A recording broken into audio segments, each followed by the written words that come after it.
त्यो बुढाहरू लडाइँमा लडेर दुनियाँ मरेको देखेर उनीहरूले मारेको सम्झेर हजुर बुढाहरू अर्ध पागल क्या त्यस्तो अवस्था थियो त्यस्तो अवस्था पनि नेपालको आदिवासीहरू उभो लागुन् भनेर न नेपाल सरकार चाहन्छ न ब्रिटिस सरकार चाहन्छ होइन ब्रिटिस सरकारलाई चाहेको बन्दुक बोक्ने मान्छे हजुर लडाइँ गरिदिने मान्छे नेपाल सरकारलाई चाहिँ ओ घटेर नेपाल नबसुन् जो लाउरेहरू छुट्टीमा आउँथे नि हजुर उहाँहरूको लुवाई खुवाई बसाई है अनि उहाँहरू अङ्ग्रेजी पनि अलिअलि बोल्ने होइन अनि उहाँहरूले पनि त भर्ती आइज राम्रो हुन्छ भनेर उहाँहरू भर्तीमा नोकरी गरिरहेको मान्छेहरूले मलाई एन्करेज गर्ने क्या हजुर अनि त भर्ती भइनस् भने तैँले भनेको केटी बिहे गर्न पाउँदैनस् यो कुराले अझ बढी सुन्थ्यो होइन या किनभने त्यो एउटा टिनेज पनि हो नि त या मेरो बाबाले चाहिँ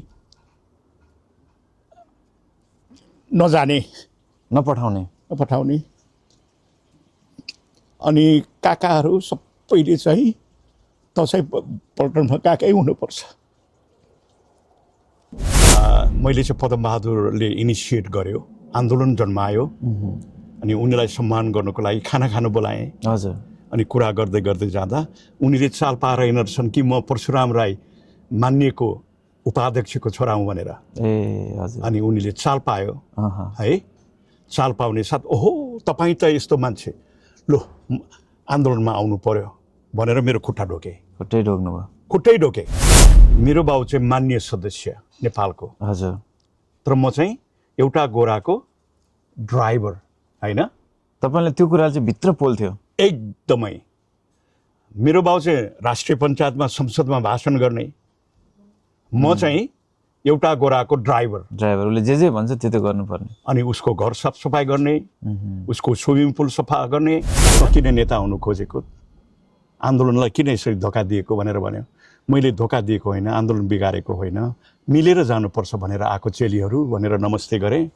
नमान्ने ए त बाठो त नेताको छोरा नेता हुनु खोज्छस् भनेर लाउरेनीहरू उफ्र्यो अनि मेरो पालो झोला बोकेको थिएँ झोलामा यति लिफलेट बोकेको थिएँ फालिदिएँ टिपेन लाउरेनीहरूले अनि अब यो बौलाई लाउरेनीहरूसँग झगडा गर्नु हुँदैन जान्छु भनेर निक्लेर हिँड्दै थिएँ त्यो भुस्तिक्रे लाउरेहरू को आयो कसैले डन्डा हानेछ के हानेको छ यसरी छल्या छु है यो हात पुरै त्यो लाउरेको डन्डा क्या हजुर टेकेर हिँड्ने हजुर हजुर गर्दा गर्दै कति बेला भेटेछु यहाँदेखि रगत चुहेको मलाई थाहा नै थिएन अनि पदमबहादुरले त मलाई सिधै भने त तेरो बाउ ठुलो मान्छे नेता होस् त तेरो प्रकारले गर म मेरो प्रकारले गर्छु भनेपछि मैले गेसो छाडेर हिँडेको उहाँले प्रत्यक्ष नै भन्नुभयो प्रत्यक्ष तर पेन्सनको विषयमा र 18 वर्षभन्दा बढीको छोराछोरीको विषयमा कुरा भएन हजुर अनि कुरा उठाउँदै लग्यो कुरा सुनेन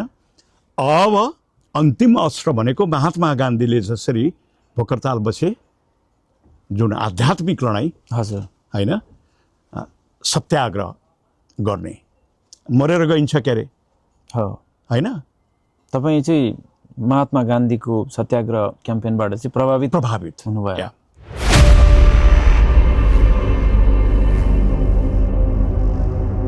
तपाईँको जन्म चाहिँ कहाँ भएको थियो म खोटाङ दिक्तेलको नेर्पा गाविस वार्ड नम्बर 6 भन्थ्यो पहिला बेस्टोलमा माझकिरातभित्र हजुर 2015 साल असारको 15मा जन्मेको अरे 2015 को असार 15 मै हजुर खेत रोप्दा रोप्दै म जन्मेको अरे अनि म गाउँमा मेरो स्कुल पुग्नको लागि 2 घन्टा लाग्थ्यो अनि त्यहाँ पुग्नलाई एकदमै कठिन हजुर अनि मलाई चाहिँ मेरो बाबा आमाले घरमै गाउँको पढे लेखेको दाजुभाइहरू खोजेर गुरुहरू खोजेर मलाई कक्षा 3 सम्म कक्षा 3 मा भर्ना हुने 4 मा भर्ना हुनेसम्म घरमै पढाएर अनि म स्कुलमा गएँ स्कुलमा जाँदाखेरि एबिसिडी चाहिँ सिकाएको थिएन हजुर है नेपाली चाहिँ म तमासुक सबै लेख्थेँ घरमै सिकेर तपाईँ जान्ने भइसकेको थिएँ तर अङ्ग्रेजी चाहिँ एबिसिडी सिकाएन हजुर हिसाब पनि जान्दथे अनि म चाहिँ स्कुलमा गएपछि एबिसिडी सिक्नुको लागि डिओजी डग भन्दाखेरि डिओ यो रहेछ, ओ यो रहेछ, जी यो रहेछ, डिओजी त्यसरी सिकेर अनि म फेरि 1 वर्ष जति पढेर अनि हाई स्कुलमा एकैचोटि 6मा भर्ना भएँ हजुर होइन। अनि मलाई एकदमै मुस्किल पर्यो अनि फेरि दोहोऱ्याएर अनि दिक्तेलको सरस्वती हाई स्कुलबाट 70 जना मध्येमा हामी 12-15 जनामा एसएलसी पास गर्ने म हुँ। ए 70 जनामा चाहिँ 10-12 जना मान्छेले पास गर्यो, त्यो भित्र तपाईँ पर्नुभयो है। एउटा सम्झनामा एउटा मेमोरीमा चाहिँ त्यो बेलाको नेपाल कस्तो थियो? जङ्गल त नभनौँ, मेरो गाउँमा सबै जात जातिका मान्छेहरू हुनुहुन्थ्यो।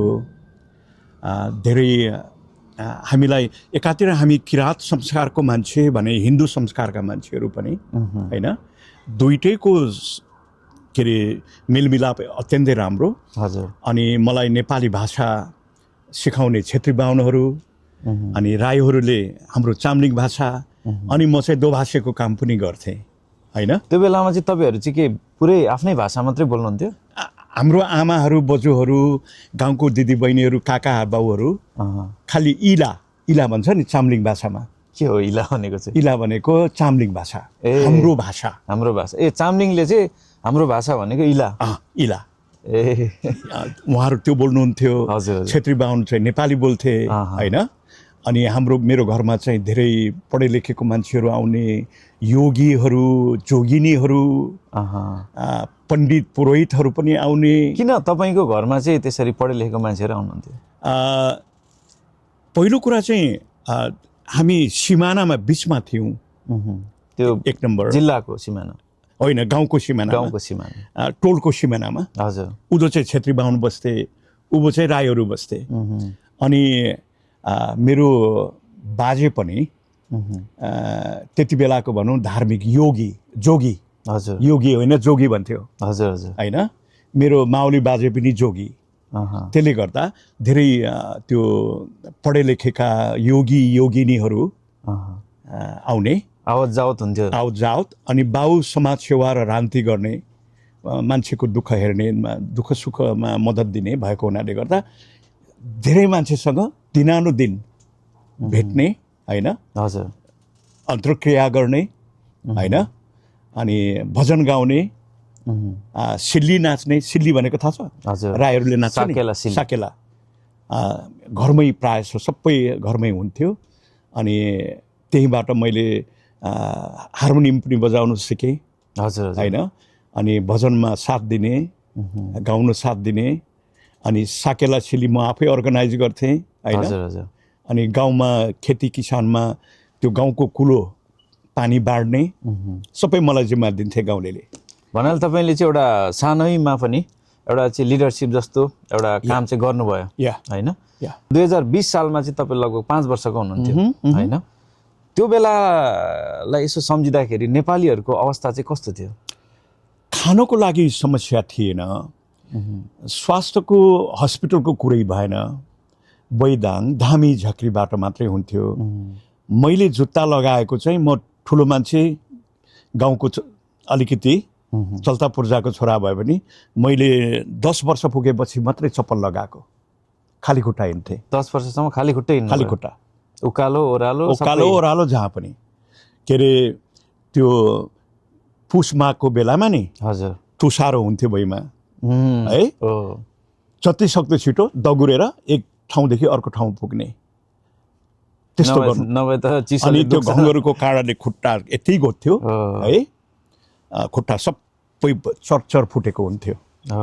त्यो बेला त्यस्तो अवस्था जुन नेपालमा थियो होइन, त्यो के आर्थिक अभाव अथवा चाहिँ त्यो सामानकै अभाव हो? चेतनाको आर्थिक अभाव त छँदैछ। हजुर। अब मेरो गाउँलेहरू, मेरो बाउ र म त नुन बोक्नु गइनँ। हजुर। तर धरान झर्नको लागि हामीलाई 5 दिन लाग्थ्यो। 5 दिन यातायात थिएन? नो। अनि धरानदेखि केही न केही लिएर त आउनु पर्यो। बेलटारदेखि हामी लगभग यो कति 2000 विक्रमसँग 2030 सालको कुरा गर्दैछौँ होइन? होइन, हामी 20 साल वरिपरिको कुरा गर्दैछौँ। 2020 साल वरिपरिको। 30 सालतिर अलिकति राम्रो भयो। धरानदेखि अलिक नजिक गाडी आउनु सुरु गर्यो, बेलटारसम्म गाडी आउनु सुरु गर्यो। हजुर। त्यसले गर्दा धेरै रात तापनि बेलटारदेखि नुन बोकेर आउँथे होइन, उहाँहरूलाई 6 दिन 7 दिन लाग्थ्यो।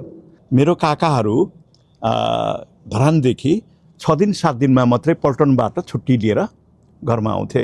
धरानबाट 6 दिन 7 दिन पछाडि हामी नजिक हो हजुर सोलुभन्दा होइन। सोलु जान त 9 दिन 10 दिनै लाग्थ्यो, तर हामी 5 दिनमा 6 दिनमा मरेर आइपुग्थे। इभन म पनि क्याम्पस पढ्नु जाँदाखेरि मरेर 4 दिनमा दगुरेर जाँदा पुग्ने, आउँदाखेरि 6 दिन लाग्ने उकालो आउँदा। हजुर हजुर। अब त्यस्तो अवस्थाबाट चाहिँ तपाईँ हुर्किँदै गर्दाखेरि कहाँबाट चाहिँ तपाईँलाई भर्तीमा जाउँ भनेर चाहिँ तपाईँ भर्ती लाग्नुभयो? मेरो गाउँभरि राईहरू हजुर सबै लाउरे नै थिए। प्राय घर लाउरे हुन्थ्यो है? प्रत्येक घरमा कि त नोकरी गर्दै गरेको, कि त दोस्रो विश्वयुद्ध लडेर फर्किएका मान्छेहरू। हजुर। बिरामी, PTSD भन्छ नि, पोस्ट ट्रुमा स्ट्रेस डिजिज। त्यो बुढाहरू लडाइँमा लडेर दुनियाँ मरेको देखेर उनीहरूले मारेको सम्झेर बुढाहरू अर्ध पागल क्या, त्यस्तो अवस्था थियो। त्यस्तो अवस्था प्रायः त्यति बेला मेरो टोलमा मात्रै 25-26 जना त्यस्तो बुढाहरू हुनुहुन्थ्यो। तपाईँले प्रत्यक्ष देख्नुभयो? उहाँहरूले त मलाई ड्रिल खेल्न सिकाएको। पल्टनमा गएपछि के गर्नुपर्छ, कस्तो हतियार खेलाउनु पर्छ है, त भर्ती हुनुपर्छ, त चलाक छस्, त गइस् भने गोर्खा मेजर भएर आउँछस्, यहाँ बसेर हुँदैन, जा केटा भनेर उहाँहरूले नै भन्नुहुन्थ्यो क्या। अनि पछाडि बढ्दै गएपछि त्यो रिक्रुटिङ अफिसर भर्ना गर्ने, ब्रिटिस आर्मीमा भर्ना गर्ने मान्छेहरू हजुर हरेक वर्ष आउने। अनि मैले चाहिँ गलावाल भन्दा ठुलो। हजुर हजुर। अनि उहाँहरूको खानपिनको लागि मेरो घरमा बस्दाखेरि होइन, अब ग्यास हुँदैन थियो, चुला बनायो, आगो ल्यायो, अनि आमाले सबै तयार गरेर, तर त्यो चाहिँ बाहुनीहरू जसले राईहरूले पकाएको खाँदैन नि, उनीहरूलाई सबै बन्दोबस्त गरिदिने। त्यो बेलामा त्यस्तो थियो? या हामीले पकाएको नखाने, चामल चौल्याउने होइन, लसुन नखाने, जिरा मसला नुन तेलहरू पुर्याइदिने, दाउरा तयार गरिदिने, आगो बालिदिने, उहाँहरू आफै बनाउने खाने, अनि उनीहरू बनाएर खाने, अनि जुठो भाँडा लगेर आमालाई दिने, अथवा कहिलेकाहीँ आफैले मात्नु पर्यो। अनि अर्को चाहिँ गलावालहरू आउँथे, उनीहरूलाई चाहिँ खान दिने यताउता। अनि गलावालहरूले त भर्ती हुनुपर्छ भनेर मलाई भने। अनि पढ्दै थिएँ। मेरो बाबाले चाहिँ नपठाउने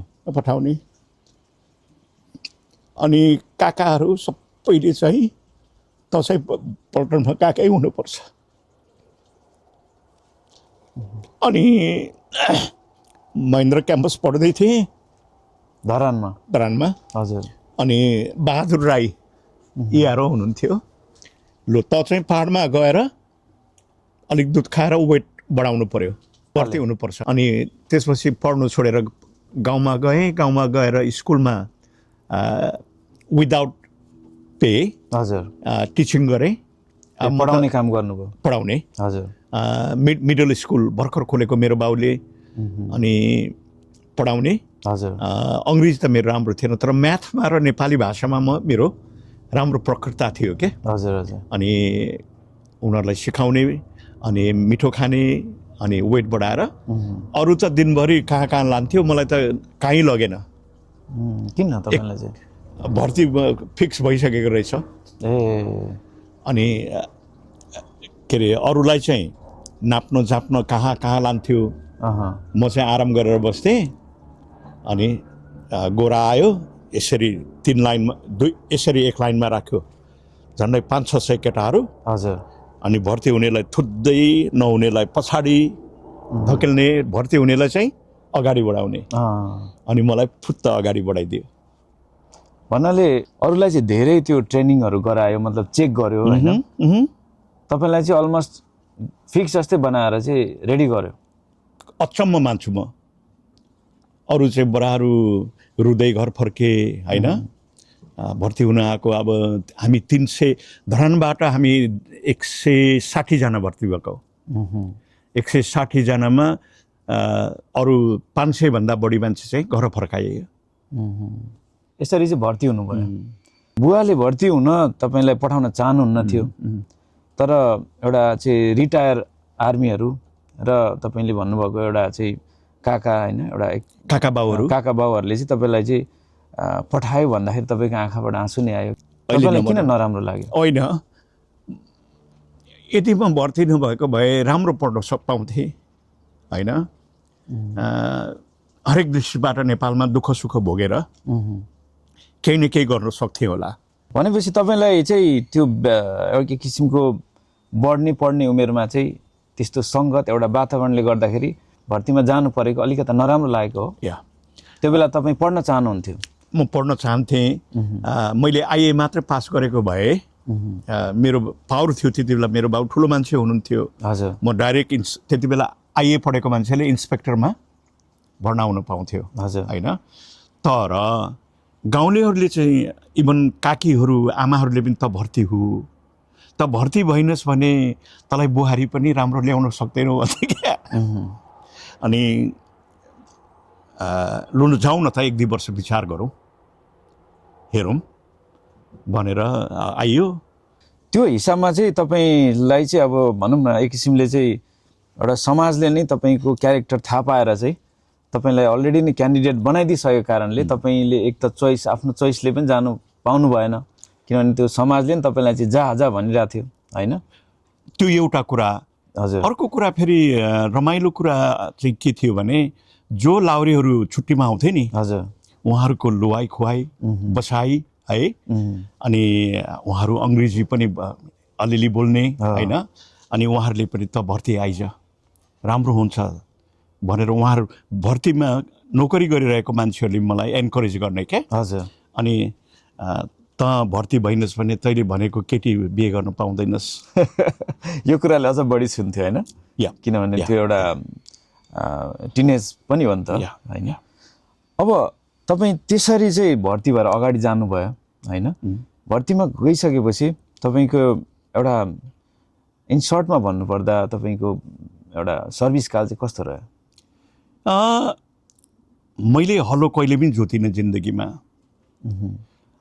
म घोडामा हिँड्थेँ जहिले पनि गाउँमा। एक किसिमले भन्नुपर्दा तपाईँको एउटा चाहिँ एउटा व्यक्तित्व भनौँ होइन, एउटा पारिवारिक हिसाबमा चाहिँ तपाईँ कसरी चाहिँ यस्तो सक्षम कुरा गर्दै हुनुहुन्छ? तपाईँको के एउटा खानदानी नै अलिकति राम्रो खालको थियो? त्यस्तो होइन, हामी एक माने भन्छ क्या, खान पुग्ने, समाजको सेवा गर्ने मेरो बाउ होइन, गाउँघरको समस्या समाधान गर्ने, हामीसँग पिता बाजेहरूको सम्पत्ति राम्रो धानखेत होइन, हामीलाई खान प्रशस्त पुग्ने। अनि बाउ रान्ति गरेपछि बुवा चाहिँ राजनीतिज्ञ हुनुहुन्थ्यो? उहाँ 2 पल्ट सभापति अनि 2 पल्ट माननीय, पछाडि राष्ट्रिय पञ्चायतको उपाध्यक्ष, पछि राज परिषदको सदस्य। भन्नाले तपाईँको बुवा चाहिँ सांसद हुनुहुन्थ्यो त्यो बेला? त्यो भर्ती हुने बेलामा चाहिँ उहाँ सभापति हुनुहुन्थ्यो, जिल्ला पञ्चायतको सभापति। जिल्ला सभापति। 55वटा गाविसको अध्यक्ष अथवा सभापति। 2 पल्ट। हजुर हजुर। त्यसले गर्दा घोडा जहिले पनि घरमा हुन्थ्यो, पिउन घरमा हुन्थ्यो होइन। भन्नाले एक किसिमले हेर्दाखेरि अब त्यो एउटा समाजमा त्यो गाउँमै पनि तपाईँहरूको एउटा ब्याकग्राउन्ड चाहिँ धेरै राम्रो रहेछ होइन। सबै इष्टमित्रले माया गर्नुहुन्थ्यो बाउलाई पनि हामीलाई, किनभने मेरो बुवा त अब सेवा गर्नै पर्थ्यो अनि मैले बाउलाई साथ दिन्थेँ। हजुर। त्यसले गर्दा हामीलाई एकदमै गाउँमा राम्रो थियो। तर पल्टनमा गएपछि मलाई एकदमै दुःख भयो फिजिकल्ली। हजुर। 30 जना दगुर्यो भने मरेर 15 नम्बरमा आउँथे है। त्यो हङकङको नाक छुने उकालो चढ्नु पर्थ्यो। हजुर। है, यस्तो दुःख किनभने तपाईँले त घरमा केही गर्नु भएको केही पनि रहेन गरेको थिएन। हुन त म घाँस काट्ने, दाउरा थुर भन्छ क्या, जङ्गलमा गएर सुकेको हाँगा हजुर झारिदिने, अनि अरू तल आमा चेलीबेटीहरूले चाहिँ ठ्याक ठ्याक काटेर भारी लगाइदिने। त्यो म भारी बोकेर 3-4 माइल चाहिँ हिँड्थेँ। हजुर तर त्यो हिँड्दाखेरि यति समयमा हिँड्नुपर्छ भन्ने थिएन नि त, थिएन, आफ्नो हिसाबमा हिँड्नु पाइन्छ। तर पल्टनमा गएपछि चाहिँ त्यो भारी बोकेर, राइफल बोकेर 2 घन्टामा 10 किलोमिटर हिँड्नु पर्थ्यो। दौडिने भनौँ न, हिँड्ने भन्दा पनि होइन। पहिला चाहिँ दौडेर जाने सक्दो, दौड्ने होइन, डबल मार्च भन्छ क्या, ट्याक ट्याक लेफ्ट राइट लेफ्ट गरेर हजुर हजुर जाने, अनि फर्केर आउँदा चाहिँ आफ्नो आफ्नो शक्ति अनुसार को छिटो आउने, जसरी हिँडेर होस् कि दौडेर होस्, त्यो भारी छोड्नु भएन, राइफल छोड्नु भएन। त्यो बेलामा त तपाईँको आँसु नै आयो होला अहो घर सम्झेर। कतिपय मान्छेहरू आउनु सक्दैन थियो, रुन्थे, तर म चाहिँ 15-20 नम्बरमा चाहिँ जसरी पनि आउँथेँ। तर 3 दिन चाहिँ त्यो आइसकेपछि 3 दिन सुत्थेँ, थलै पर्नुहुन्थ्यो। अनि त्यो बेलामा तपाईँलाई चाहिँ फर्केरै जाउँ कि क्या हो भन्ने जस्तो फिल चाहिँ आएन? हुन्थ्यो, तर मलाई सबैले मन पराउने, म हार्मोनियम राम्रो बजाउने भएकोले गर्दा र नाच कोरियोग्राफर गर्ने होइन। ए नाच्नु पनि हुन्थ्यो, सिकाउनु पनि हुन्थ्यो? नाच्नु चाहिँ म नाच्छु, तर अरू जस्तो त होइन, तर तिमी यसरी नाच, यसो गर, उसो गर भनेर भन्थे। कोरियोग्राफरको काम गर्नुहुन्थ्यो। अनि उनीहरूलाई कुन गीत सुहाउँछ त्यो गीत सिलेक्सन गर्थे, तिमी यो गीतमा नाच भनेर म नचाउँथेँ। अनि हरेक वर्षमा 3-4 महिना त मेरो हार्मोनियम बजाएर गीत गाएर नै, अरू चाहिँ दिनभरि ड्युटी कहाँ गर्न, हामी त इन्जिनियरको मान्छे, ए हजुर कुल्ली जस्तो क्या, हजुर हजुर कङ्क्रिटिङ भन्छ, त्यो सिमेन्टी इटा बलुवा बोक्ने, मिक्स गर्ने, गाह्रो लगाउनु मद्दत गर्ने, अब कहाँ बोकेर पुर्याउनु पर्ने होइन, पुल लगाउनु पर्ने, हरेक चिज हामीले गर्नुपर्ने होइन। हजुर अरू चाहिँ दुःख गर्न जान्थे, म चाहिँ ब्यारेकमै बसेर भनौँ न साधारण कामहरू गरेर बेलुका भयो कि नाच्ने, गाउने। एउटा साङ्गीतिक र सांस्कृतिकमा तपाईँको लगाव भएकोले गर्दाखेरि एकदमै सजिलो, पल्टनमा पनि सहज भयो, अनि सबैले मन पराउने होइन। अनि मलाई फर्दर मेरो विकासको लागि मेरो अङ्ग्रेजी राम्रो थिएन त्यति बेलासम्म, राम्रो थिएन भनौँ न। Class GHC Gorkha higher, GHC Gorkha higher certificate education, हजुर, त्यसमा चाहिँ म्याथमा त म पहिले त बेस राम्रो थियो, अर्थमेटिक मेरो राम्रो थियो, हजुर, तर अङ्ग्रेजीमा चाहिँ मेरो 2-3 पोइन्टले पुगेन। त्यसपछि मलाई उहाँहरूले चाहिँ मन पराएर यो GHC को लागि, एजुकेसनको लागि मलाई पठाउनु भयो। अनि त्यहाँ चाहिँ पक्का क्विन्स इङ्ग्लिस, त्यो यहाँको गोराहरूले बोल्छ नि त्यस्तो अङ्ग्रेजी होइन, ए डिफ्रेन्ट, पक्का यहाँको क्विन्स इङ्ग्लिस भनेको चाहिँ पक्का गोराले, नेटिभ जस्तो, नेटिभ हजुर होइन। त्यो इङ्ग्लिस सिक्नको लागि मलाई झन्डै 4-5 महिना मौका दियो, अनि त्यसपछि त्यो पास गरेँ। अनि त्यसपछि मलाई फेरि युकेमा कोर्स गर्न पठाए होइन। अनि फेरि प्री युके भन्छ, त्यहाँ पनि 3 महिना 4 महिना अङ्ग्रेजी सिक्ने, नो म्याथमेटिक्स, अन्य अङ्ग्रेजी बोल्ने र लेख्ने। अनि बेकन्सफिल्ड जहाँ चाहिँ नेपाल आर्मीको अथवा संसारभरिको हजुर जो चाहिँ एकैचोटि लेफ्टेनेन्ट हुन्छ नि, हजुर हजुर अफिसर, त्यस्तो मान्छेहरू पढ्ने ठाउँमा मलाई पढायो।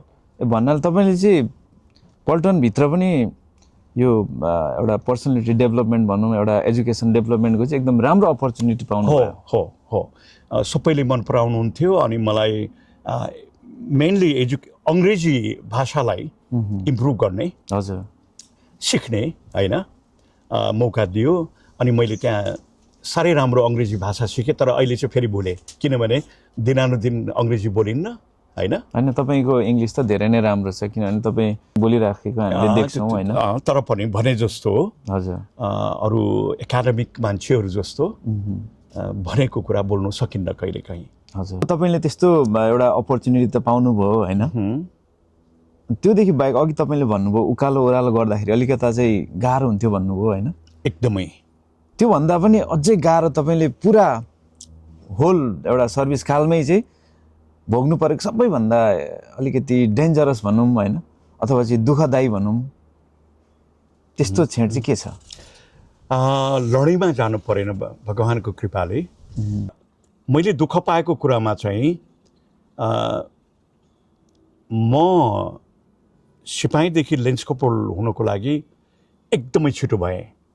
जुनियर लिडर क्याडर भन्छ, त्यहाँ म फर्स्ट भइदिएँ। अनि म चाहिँ राम्रो ड्राइभिङ गर्थेँ। अनि कमान्डिङ अफिसरले चाहिँ मलाई ड्राइभर बनायो।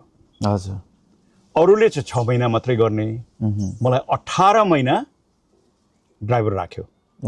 त्यो काम अत्यन्तै कठिन, जहिले पनि स्टेडी हुनुपर्ने, टाइममा पुग्नुपर्ने, समयमा खान नपाउने, कहिले भनेको बेला निदाउन नपाउने, सुत्नु नपाउने होइन। त्यो एउटा कुरा। अर्को कुरा, त्यति बेला चाहिँ मेरो बाउ चाहिँ मान्य सदस्य नेपालको। हजुर, तर म चाहिँ एउटा गोराको ड्राइभर होइन। तपाईँले त्यो कुरा चाहिँ भित्र पोल्थ्यो? एकदमै।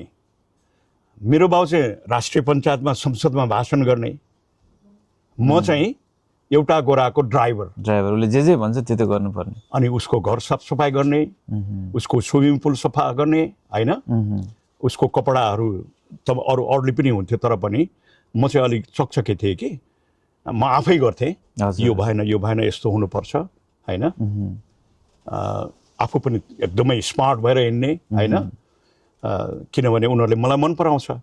मेरो इज्जत प्रतिष्ठा त कायम गर्नु पर्यो नि। त्यसले गर्दा म यति धेरै काम गर्नु पर्थ्यो होइन, म अरूमा भर नपर्ने, म आफै लागेर दिइहाल्नुहुन्थ्यो। हजुर, तर 18 महिना नोकरी गर्नु पर्यो एउटा कर्नलको ड्राइभर।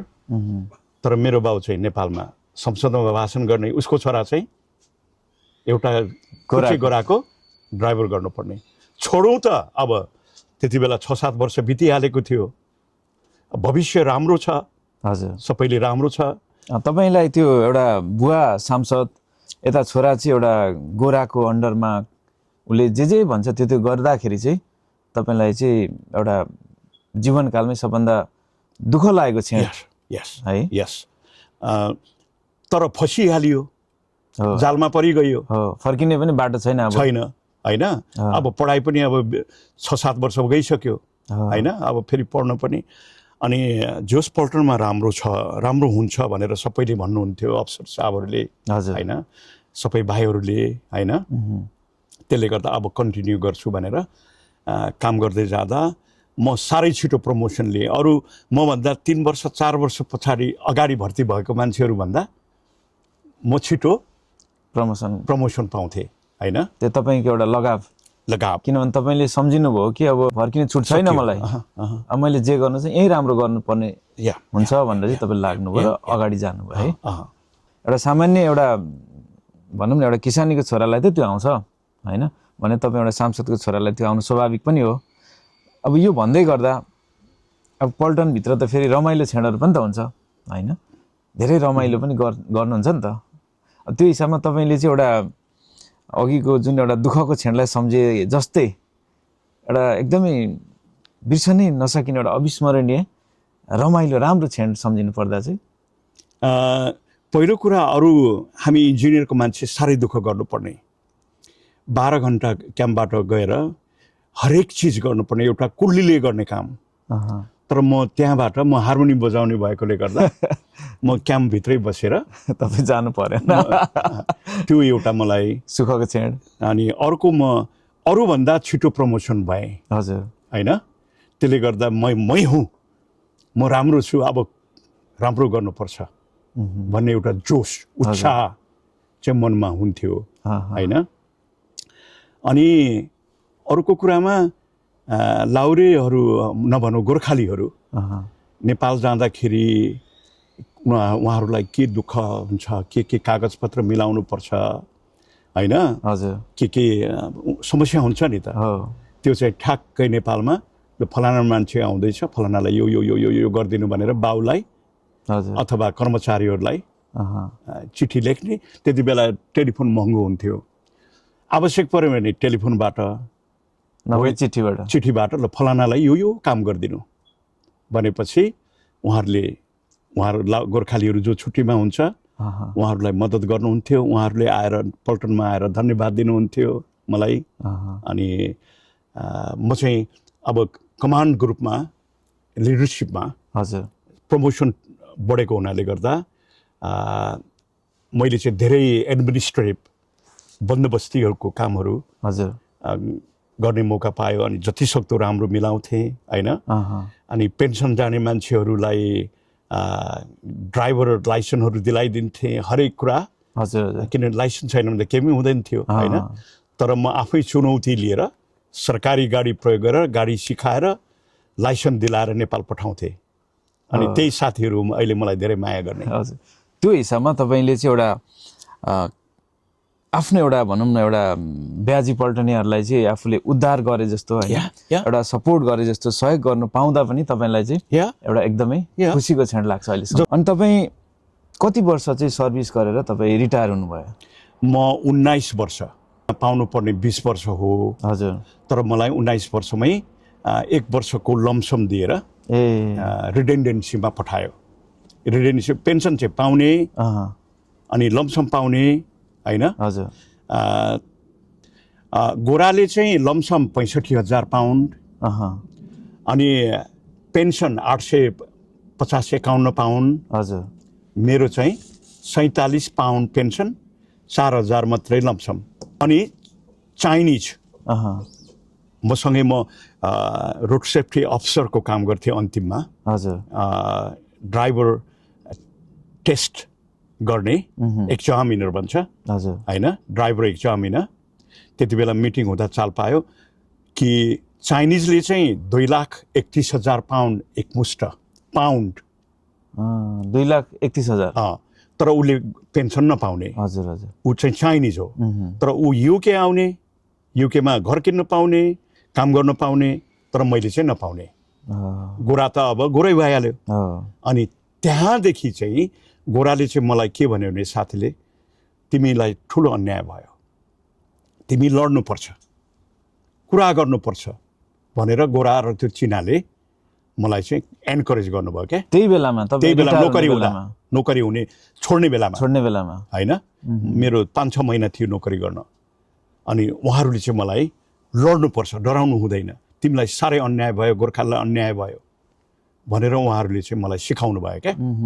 अनि त्यसपछि पेन्सन आउने साथ फेरि हङकङमा नोकरी पाएँ।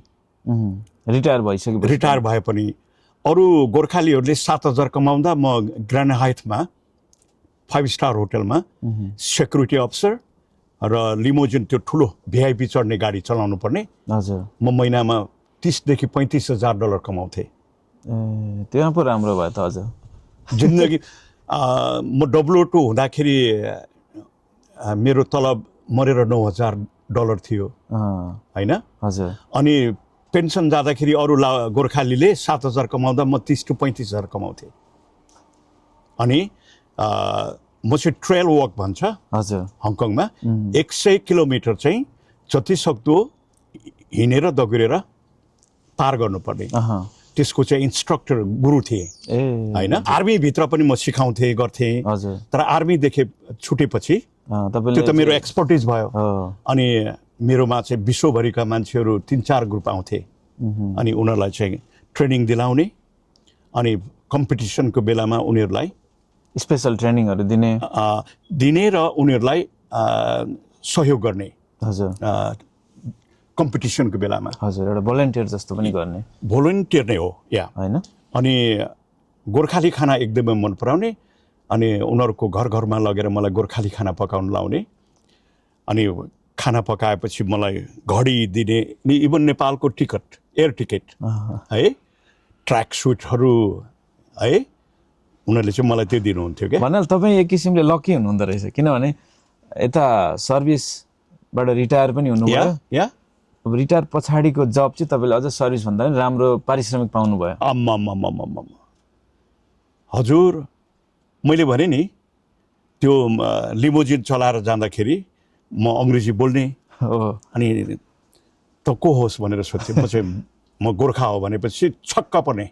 अमेरिकन, ब्रिटिसहरू, जर्मनहरू, जापानिजहरू 500,000 को टिप्स क्या हजुर दिन जो होस्, महिनामा 20,000 त मिनिमम।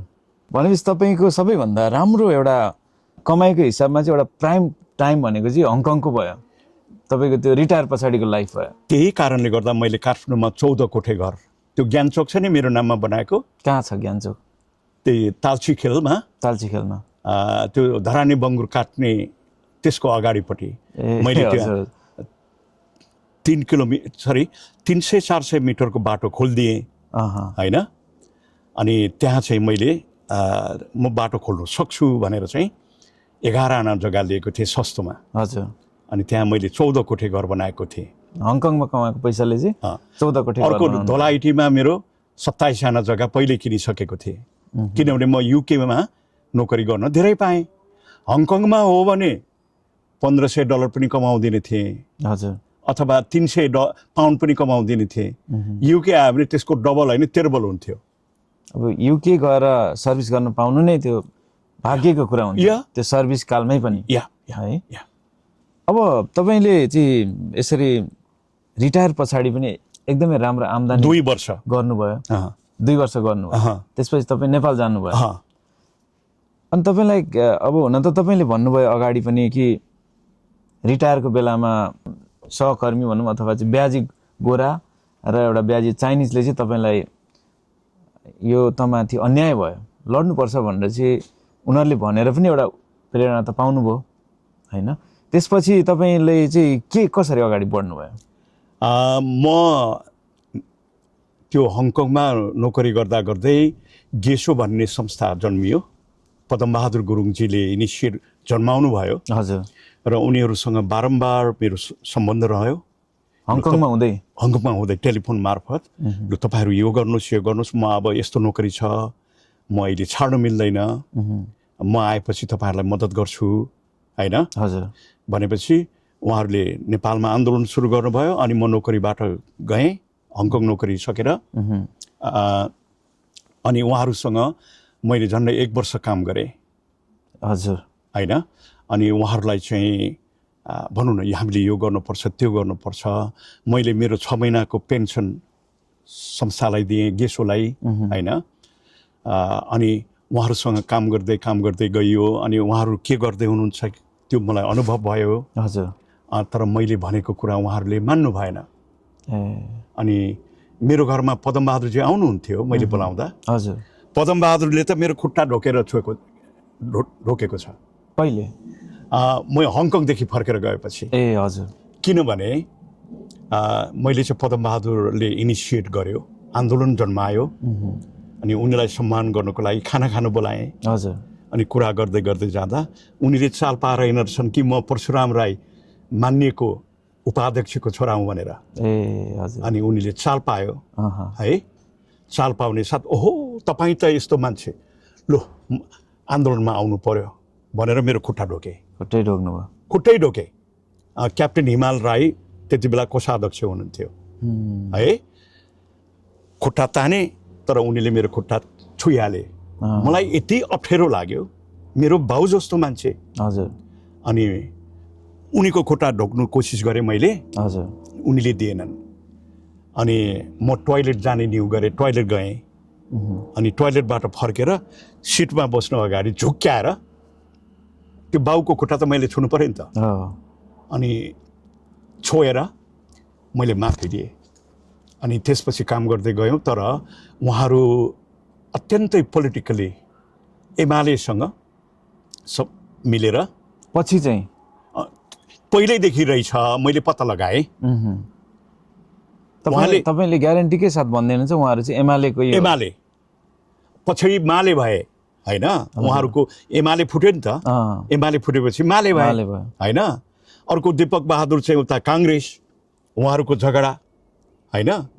अनि मेरो भनाइ चाहिँ के हो भनेर हाम्रो अलिकति पढे लेखेको गोर्खालीहरू राजनीति बुझेको मान्छेहरूले चाहिँ यो गोर्खा आन्दोलनलाई गोर्खालीको मागलाई कुनै पनि पार्टीको आवाज बनाउनु हुन्न हैन एमाले गर्दा भएको हो भन्नु हुँदैन कांग्रेसले गर्दा भएको हो भन्नु हुँदैन त्यति बेला जनमुक्ति पार्टी गोरेबहादुर खपाङ्गीको ग्रुप पनि एकदमै बलियो थियो हजुर हैन यो कुनै पार्टीको मात्र आवाज बनाउनु हुन्न सबै गोर्खालीको सबैको सपोर्टमा चाहिँ काम गर्नु पर्यो अथवा सबै राजनीतिक पार्टीहरूको हजुर राष्ट्रिय राजनीतिक सहमति हुनुपर्छ एउटा राष्ट्रिय मुद्दाको हिसाबमा लानु पर्यो मेरो भनाइ थियो अनि पदमबहादुरले त मलाई सिधै भने त तेरो बाउ ठुलो मान्छे नेता होस् त तेरो प्रकारले गर म मेरो प्रकारले गर्छु भनेपछि मैले गेसो छाडेर हिँडेको उहाँले प्रत्यक्ष नै भन्नुभयो प्रत्यक्ष उनी नजिकै बस्थे हैन हजुर सभा सम्मेलन भएपछि म त्यहाँ गयो भने पदमबहादुर बोल्नुहुन्न थियो मलाई बोल्नु दिँदैन थियो पहिला तपाईले भन्नुभयो तपाईकै खुट्टा ढोग्नु भयो उहाँले तर पछाडी चाहिँ आफ्नो बाटो लाग्यो भन्दिनु भयो उनीको क्रियाकलाप उनीको राजनीतिक लिङ्कहरू मैले पत्ता लगाएँ उहाँहरूले गेसोले जुन जुन गोर्खालीको हक अधिकार हो त्यसलाई स्पष्ट राख्नु सकेको थिएन र अनावश्यक कुरा पनि माग गरे आवश्यक मागलाई छुटाए हजुर त्यसले गर्दा मैले होइन मेरोमा त अब ब्रिगेड गोर्खासका ट्यालेन्टेड मान्छेहरू हेड क्लार्कदेखि पढे लेखेका मान्छे वकिलहरू तमाम पत्रकारहरू थिए अनि हामीले यसरी माग राख्नुपर्छ यो राख्नुपर्छ भनेको चाहिँ त्रिपक्षीय सन्धिको मर्म र भावना अनुसार माग्नुपर्छ कुनै कुरामा पनि गोराबाट विभेदित हुनु हुँदैन गोराको तुलनामा कुनै कुरा पनि कमजोरी कुराहरू हामीले माग्नु हुँदैन भन्दाखेरि के उहाँको चाहिँ के थियो भनाइ उनीको भनाइ चाहिँ लो त बाठो मान्छे तेरो बाउ ठुलो मान्छे त नेता मान्छे त आफै गर तेरो बाटो जा अब उहाँले त्यो भन्नुभयो हैन जस्तो तपाईको प्रस्ताव जुन त्रिपक्षीय सन्धि अनुसार हामी जाउँ भन्दा उहाँले चाहिँ यसरी हुँदैन त भन्नु भएन होला नि त तेरो खुसी गर भनेर भन्नुभयो यसमा चाहिँ लिडरशिप माथि आउँछ भन्ने चाहिँ डर थियो कि अथवा चाहिँ यो आफ्नो एउटा गर्ने तरिकामाथि नै एउटा धावा खालको कुरा आयो भन्ने थियो कि के थियो उहाँको बुझाइ यसै भन्नु लिडरशिपमा धावा भविष्यमा आउँछ भन्ने पनि कुरा हो हुनसक्छ अर्को उनी पोलिटिकल्ली एमालेसँग भए अब म न्युट्रल हजुर है तर मलाई उनीहरूले शङ्का चाहिँ के गरे भने यो चाहिँ राजावादी मेरो बुवा त्यति बेला राज परिषदमा हुनुहुन्थ्यो हैन अनि मेरो बाउ त पञ्चायत कालदेखि नै अब उपाध्यक्ष हुनुभएको हैन त्यसले गर्दा यो चाहिँ पञ्चे हो पञ्चेको छोरा पञ्चे हुन्छ र यो आन्दोलन चाहिँ पञ्चेको आवाज बनाउँछ भन्ने उनीहरूलाई त्रास पनि हुनसक्छ अर्को कुरा आर्थिक विषयमा उहाँहरू चन्दा उठाइ गर्ने हैन लाखौं लाख त्यो जमानाको करोडै उठाइसकेका थिए हैन हजुर होइन हामीले यसरी हामीलाई धेरै पैसा चाहिन्न ठिकै उठाउँ भोलिन्टियरली उठाउँ त्यो चन्दा चाहिँ कोबाट उठाउनुहुन्थ्यो उहाँहरूले लाटा लाउरे अथवा लाटा गोर्खाली सबै गोर्खाबाटै विधवा टुराटुरीबाट त उठाएनन् होला हैन तर उहाँहरूले चन्दा मात्रै उठाउने अनि राजनीतिक पार्टी एमालेलाई पोस्ने हैन एमालेको सभा सम्मेलनमा लाउरेलाई उपस्थित गराउने अर्कोले दीपक बहादुरले काङ्ग्रेसकोमा यसो नगरौँ हैन ठिक छ हामीहरूको लिङ्क हुनुपर्छ उहाँहरूको सहयोग चाहिन्छ तर हामी एमालेकै भातृ संस्था हैन काम चाहिँ गर्न सकिँदैन भन्ने त्यसो चाहिँ गर्नु हुँदैन त्यसो गर्यो भने भोलि हामी मेजोरिटीमा हुँदैनौँ भन्ने नै मेरो आर्गुमेन्ट हो र पैसा चाहिँ उठाउनु पर्छ भोलिन्टियरली जबरजस्ती घर घर गएर धम्काएर फकाएर फुलाएर गर्नुहुन्न हैन उहाँहरू गएर धम्काएर हैन धम्काएरै दिनुहुन्थ्यो मलाई रिपोर्ट आइहाल्थ्यो हैन यी मलाई त यति चन्दा माग्यो दिएन भने तेरो पेन्सन खाइदिन्छु भनेर पनि धम्की दियो हैन त्यसरी उनीहरूले चन्दा उठाउँथे त्यस्तो गुनासोसम्म तपाईले थाहा पाउनु अफ कोर्स अनि उनीहरूले फेरि अर्को कुरा के गर्यो भने अफिसरहरू जो अधिकृत थिए नि हजुर उनीहरूको त पेन्सन धेरै है उनीहरूलाई चाहिँ छेउमै आउन नदिने त्यो संस्थामा आबद्ध नगराउने सक्तो है भन्नाले तपाईँको एउटा भनौँ न एक किसिमको अब यो सत्य तथ्य जे भए तापनि अथवा आरोपै भए तापनि तपाईँले देख्दाखेरि चाहिँ उहाँहरू आफूले नै कन्ट्रोल गर्न चाहनुहुन्थ्यो र आफूभन्दा अलिकति क्षमतावान व्यक्तिहरू आउनुभयो भने चाहिँ हामी डाउन हुन्छ कि भन्ने हिसाबमा पनि उहाँहरूले चाहिँ त्यस्तो व्यक्तिहरूलाई समावेश गराउन चाहनुहुन्न थियो, चाहे मुद्दा जहाँसुकै पुगोस्। मैले त्यही देखेँ। ती अफिसरहरू अधिकृतहरू त पढे लेखेका हुन्छन् नि त, केही न केही अनुभव हुन्छ नि त, हजुर होइन? अनि उनीहरू विभिन्न राजनीतिक पार्टीमा पनि राम्रो इस्टाब्लिस भइसकेको, होइन? कोही काङ्ग्रेस थिए, कोही जनमुक्ति थिए, कोही एमाले थिए, होइन? हजुर। अब यति भन्दै गर्दा तपाईँले त अब गेसो एमाले थियो भन्नुभयो नि त, होइन? अनि तपाईँ फेरि एउटा पञ्चेको छोरा, तपाईँ व्यक्तिगत रूपमा चाहिँ कुन पार्टीमा आबद्ध हुनुहुन्थ्यो त्यो बेलामा? नो, म कुनै पार्टीमा थिइनँ।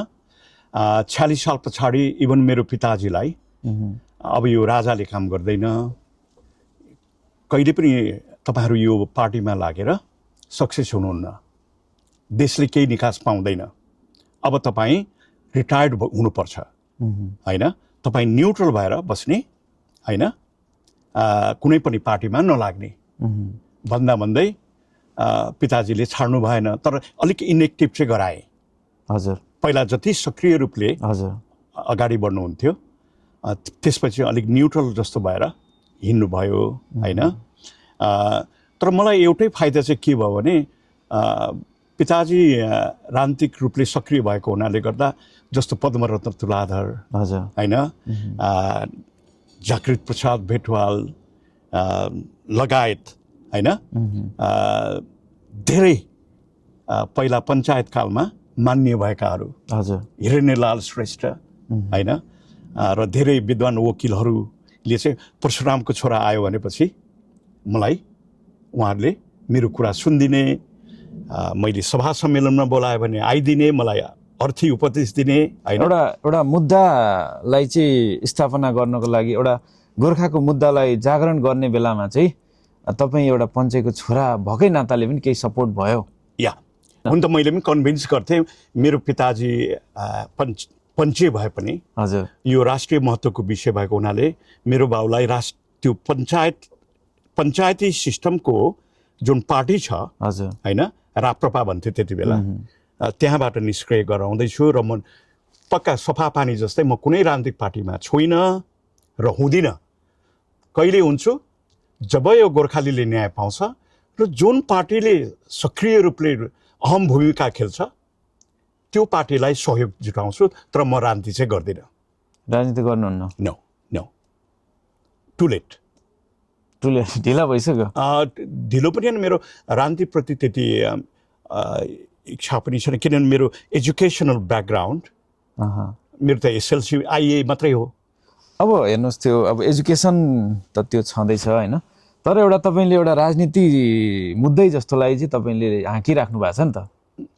म अरू राजनीति जान्दिनँ, अरू राजनीतिक पार्टीको सिद्धान्त के हो भनेर सरदर बुझ्छु, तर गोर्खा आन्दोलनको विषयमा चाहिँ मेरो अहिले 27 वर्ष भयो। हजुर। त्योभन्दा अगाडि पनि मैले राष्ट्रिय पञ्चायतमा पिताजीलाई अनुरोध गरेर 2041 सालमै अनुरोध गरेर गोर्खालीलाई गोराले यसरी अन्याय गरेको छ, लो राष्ट्रिय पञ्चायतमा कुरा उठाउनु पर्यो भनेर बाउलाई भन्दा मैले नै बोल्यो भने त नोकरीमा छ तँलाई असर पर्छ, होइन?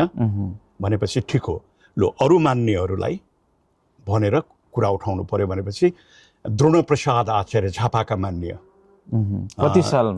त्यो भनेको 41 साल, त्यो गोर्खापत्रमै छापिएको छ, हामीसँग रेकर्ड छ।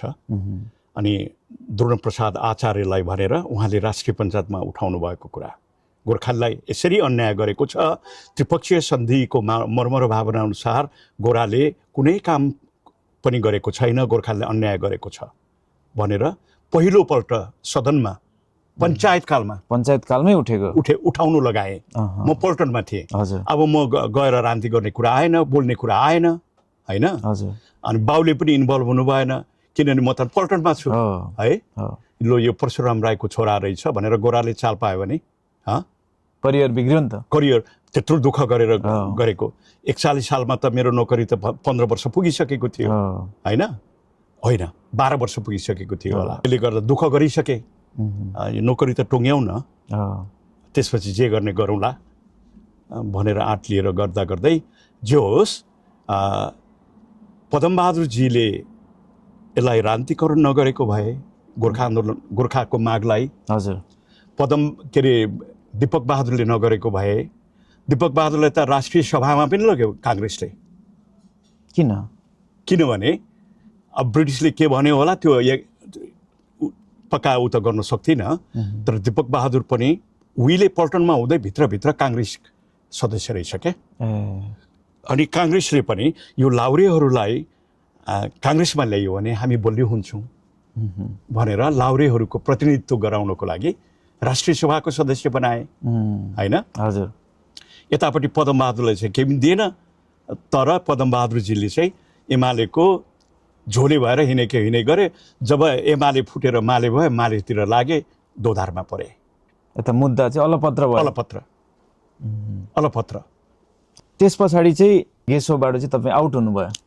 म आउट भएर मेरो भनाइ नसुन्ने भएपछि र पदमबहादुरले त नेताको छोरा, त मभन्दा बाठो रहेछस्, त आफै गर, म आफै गर्छु, उहाँले भन्नु नै भयो।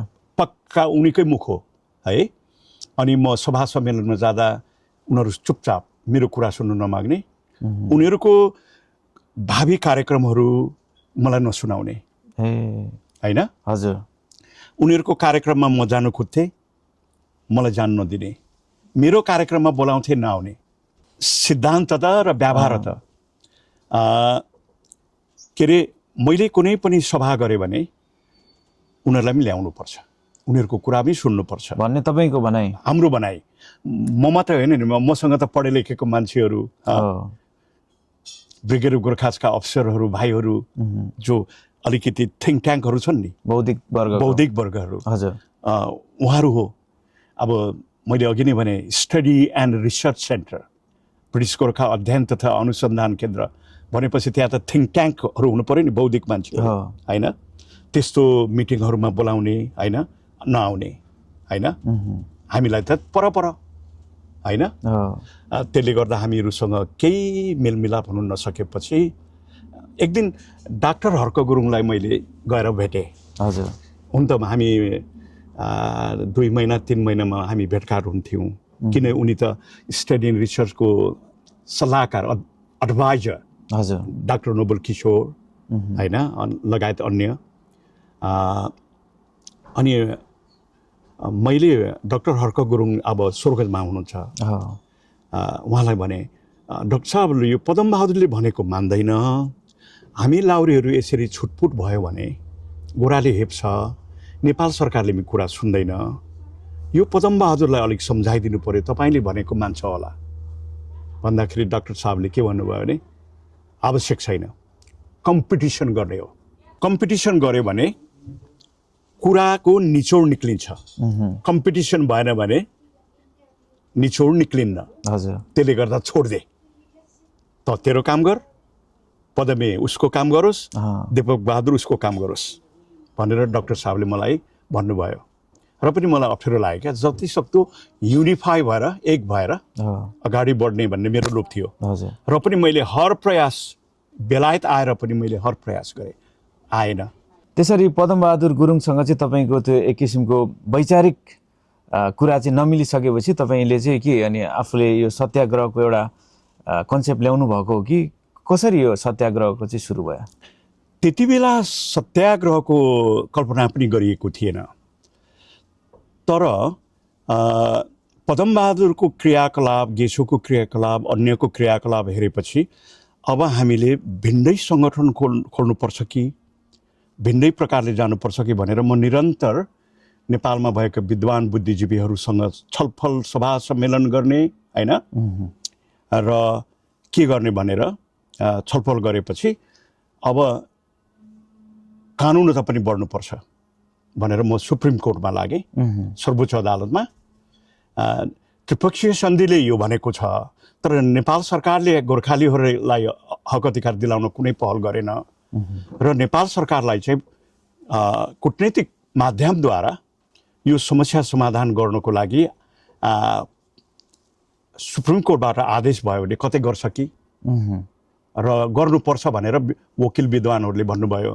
अनि म सुप्रिम कोर्टतिर पनि लागेँ र अरू बौद्धिक व्यक्तित्वहरूसँग छलफल गर्ने, बहस गर्ने र सङ्गठनलाई ती एउटा साङ्गठनिक रूपले हजुर बलियो बन्नु पर्यो नि त। अब गेसो त्यत्रो ठुलो संस्था छ। अनि म त्यतापट्टि लागेँ र सर्वोच्च अदालतमा आफ्नै पैसामा, तपाईँको आफ्नो व्यक्तिगत पैसामा यदि मैले पैसा उठाएँ भने त यो पनि अर्को पैसा खाने मान्छे आयो होइन, किनभने पहिले उठाइसक्नु भएको छ होइन। अनि यो अर्को ठग हो भनेर भन्छ भनेर म आफ्नै उमा ढोलाइटीको मेरो जमिन बेच्दै होइन, वीरेन्द्र केशरी उपाध्यायले बाहुनको छोराले मलाई जमिन दिनुभएको त्यो बेचेँ, सङ्गठन गर्दै गएँ। अनि म निकै बेखर्ची भएपछि म इराकमा नोकरी पाएँ। तपाईँ फेरि विदेशिनु भयो? त्यहाँ एकजना इन्सपेक्टर, पहिला लाउरे हो, रिडेन्डेन्सीमा जानुभएको, उहाँले चाहिँ ल बाबु तेरो धेरै खर्च भयो त 2-4 महिना इराक जा भनेर मलाई इराक पठाउनु भयो। हजुर, भन्नाले तपाईँले पहिला जुन हङकङमा कमाएको पैसा थियो त्यो कमाएको पैसाले जग्गा किन्नुभयो, त्यो जग्गा कमाएको पैसाले चाहिँ घर बनाउनु भयो है। अनि पछि तपाईँको भएको जयजेथा सबै तपाईँको अभियानमै सक्नुभयो, नेपालकै अभियानमा। त्यो सकिसकेपछि चाहिँ फेरि तपाईँलाई आर्थिक अभाव भयो, त्यसपछि फेरि तपाईँ चाहिँ कामको सिलसिलामा जानुभयो? म जानेवाला थिइनँ, ऋणपान गरेर भए पनि केही न केही गर्छु, खर्च घटाउँछु भन्नेमा थिएँ। तर ती एकजना, उहाँको नाम भुलेँ मैले, कस्तो म पनि बुढो भएँ, उहाँले चाहिँ मलाई घरमा आएर ल बाबु त नागा भइस्, एकदम राम्रो नोकरी पाउँछस् भनेर उहाँले मलाई फकाउनु भयो। अनि इराक जानको लागि मलाई एन्करेज गर्नुभएपछि म इराक गएँ। हजुर, इराकमा अरू गोर्खालीहरूले $1300-1400 कमाउँदा म $4700 कमाउँथेँ। कसरी त्यस्तो तपाईँलाई चाहिँ? त्यो कम्पनीमा पनि निर्भर पर्यो। अनि मेरो ब्रोकन इङ्ग्लिस अलिअलि, हजुर इङ्ग्लिस राम्रो छ तपाईँको, हजुर। अनि 4700 भनेपछि त लोभ लाग्यो। अनि भएन, फेरि मैले चाहिँ त्यो खुकुरी, सबै गोर्खालीले खुकुरीहरू मलाई ल्याएर दिन्थ्यो। $50 उनीहरूले मलाई दिन्थ्यो, म $60 खुकुरी बेच्थेँ। खुकुरीको पनि व्यापार गर्नुभयो तपाईँ? गरेँ, मैले लिएर गएको होइन। अब उनीहरूले बेच्नु नसकेको खुकुरी इराकमा मेरोमा ल्याएर थुपार्थे। अनि मेरोमा गोरा आउने, गोरा किन आउने, नेपाली खाना, गोर्खाली खाना खानु आउने। अनि फेरि हामी चाहिँ हुस्की ब्रान्डीहरू खानु पाउने, अल्कोहल, गोराहरू नपाउने। अनि हामीले चाहिँ हाम्रो चाहिँ एउटा लिङ्क थियो, हजुर है, हामीलाई चाहिँ फ्री थियो। हाम्रो ग्रुपलाई चाहिँ हामी 12 जना थियौँ। अनि हामीले चाहिँ बाहिरबाट ड्याङ हुस्की ल्यायो, ब्रान्डी ल्यायो, $8 ल्याएको $12 बेच्ने। भन्नाले तपाईँहरू इराकमा कि अमेरिकन क्याम्पमा काम गर्नुहुन्थ्यो? अमेरिकन, संसारभरिको इन्टरनेसनल, तर सेक्युरिटी गार्डमा चाहिँ इभन रसियनहरू पनि थियो। मलाई सबैभन्दा इराकमा चाहिँ 3टा कुरा भयो। के भयो? हामी पल्टनमा हुँदा रसियन भनेको हाम्रो ठुलो शत्रु पल्टनमा हुँदा, अनि रसियन भनेर नचिनेको है। अनि त्यहाँ थुप्रो रसियन देख्यौँ क्या, हाम्रो शत्रुहरू अहिले त साथी है, भेट्न पाइयो, साथी भयो। त्यो एउटा रमाइलो कुरा होइन। अर्को कुरा के अरे, गोर्खाली खाना भनेपछि संसारले कति मन पराउँछ। म यदि आन्दोलन नगरेको भए गोर्खाली खाना बेचेरै पैसा कमाउँथे होला। हजुर, सबै देशकोलाई मनपर्छ है। अनि तर सुँगुरको मासु चाहिँ कुकहाउसमा पकाउनु नदिने। अनि कुकहाउसमा लुकाएर पकाएको एक दिन भेट्यो मलाई मुस्लिमहरूले, एक्लै, झन्डै मलाई मार्न खोजेको। तर मेरो हतियार चाहिँ जहिले पनि हतियार बोकेर हिँड्नुपर्ने। तर त्यस दिन चाहिँ हतियार नलिकन गएको, हतियार लिएर गएको भए छड्काइदिन्थे। लक्किली बाँचेको म है, त्यो एकदमै अविस्मरणीय। अनि अर्को चाहिँ त्यो इराकमा पापी, पहिला जुनीमा पाप गर्ने मान्छे मात्रै जान्छ होला जस्तो लाग्थ्यो क्या काम गर्नु। किन त्यस्तो साह्रो कठिन हुन्थ्यो कि? त्यो गर्मी एकातिर त्यो छँदैछ, तर रात दिन हरेक मिनटमा गोली बारुद पड्क्या छ, बढ्याङ्ग पड्क्या छ, बर्र मेसिन गन बजेको के अरे पड्केको आवाज आउँछ होइन। अनि सुत्नै नसक्ने क्या, पुरै युद्ध भूमि एउटा रणभूमि जत्तिकै भयो। म यहाँ बसेछु, उहाँ 200 मिटरमा रकेट झरेर आगो लागेको छ, त्यहाँ लागेको छ, त्यहाँ लागेको छ है। गर्दा गर्दै त एक दिन त 5:30 बजे हामी चाहिँ नोकरीमा जानलाई कपडा लाउन मुख धुन तयार हुँदै थियौँ, नजिकमै बम खस्यो। हजुर, होइन अरू बेला भन्दा त आज नजिकमा खस्यो भनेर भनियो। दोस्रो झन् नजिकमा है, तेस्रो झन् नजिकमा, तेस्रो चाहिँ झन्डै 60 मिटरमा खस्यो। अब चाहिँ यिनीहरूले मार्ने भयो भनेर हामी पनि मर्यौँ भन्ने भयो। अनि हतार हतार हतियार टिपेर त्यो स्यान्डब्यागको वाल हुन्छ क्या, ट्रेन्च भन्छ नि, त्यहाँ चाहिँ 10-12 जना लुक्ने ठाउँ हुन्छ, त्यहाँ गएर बस्यो। नजिकमै आएर झन् खस्यो चौथो राउन्ड। त्यति बेला चाहिँ चाल पायो कि मान्छे मर्ने बेला डरायो भने यो मुटु त नि ढुक ढुक ढुक आफै के अलि फास्ट बिटमा होइन, एकदमै फास्ट बिट घोच्ने पनि। गर्दा गर्दै त त्यो हान्ने मान्छे चाहिँ नजिकै आएछ, त्यसले पड्काएको पनि सुन्यो, फुङ गर्यो, टाउकोबाट गयो जस्तो लाग्यो। 10-11 मिटर उतापट्टि चाहिँ खोला थियो। हजुर, खोलाको यस्तो उमा यो खोला होइन, यस्तो वालमा साइड वालमा झरेछ, पड्केर त त्यहाँ भएको त्यो माटो बलुवा सबै उडाएर हाम्रो टाउकोभरि पुरै। अनि त्यसपछि पड्केन र पनि 10 मिनट जति बस्यौँ। अब चाहिँ त्यो गधाहरू पापीहरू गयो। त्यति बेला जुन त्यो पड्क्यो नि, पड्केर चाहिँ तपाईँको त्यो एक किसिमको मुटु काम हो भन्नुभयो नि, के सोच्नु भयो त्यति बेला चाहिँ? अब लगभग हाम्रो अन्त्य नि यही हो जस्तो लाग्यो कि? त्यतिसम्म त आफै डर मान्दो रहेछ जिउ।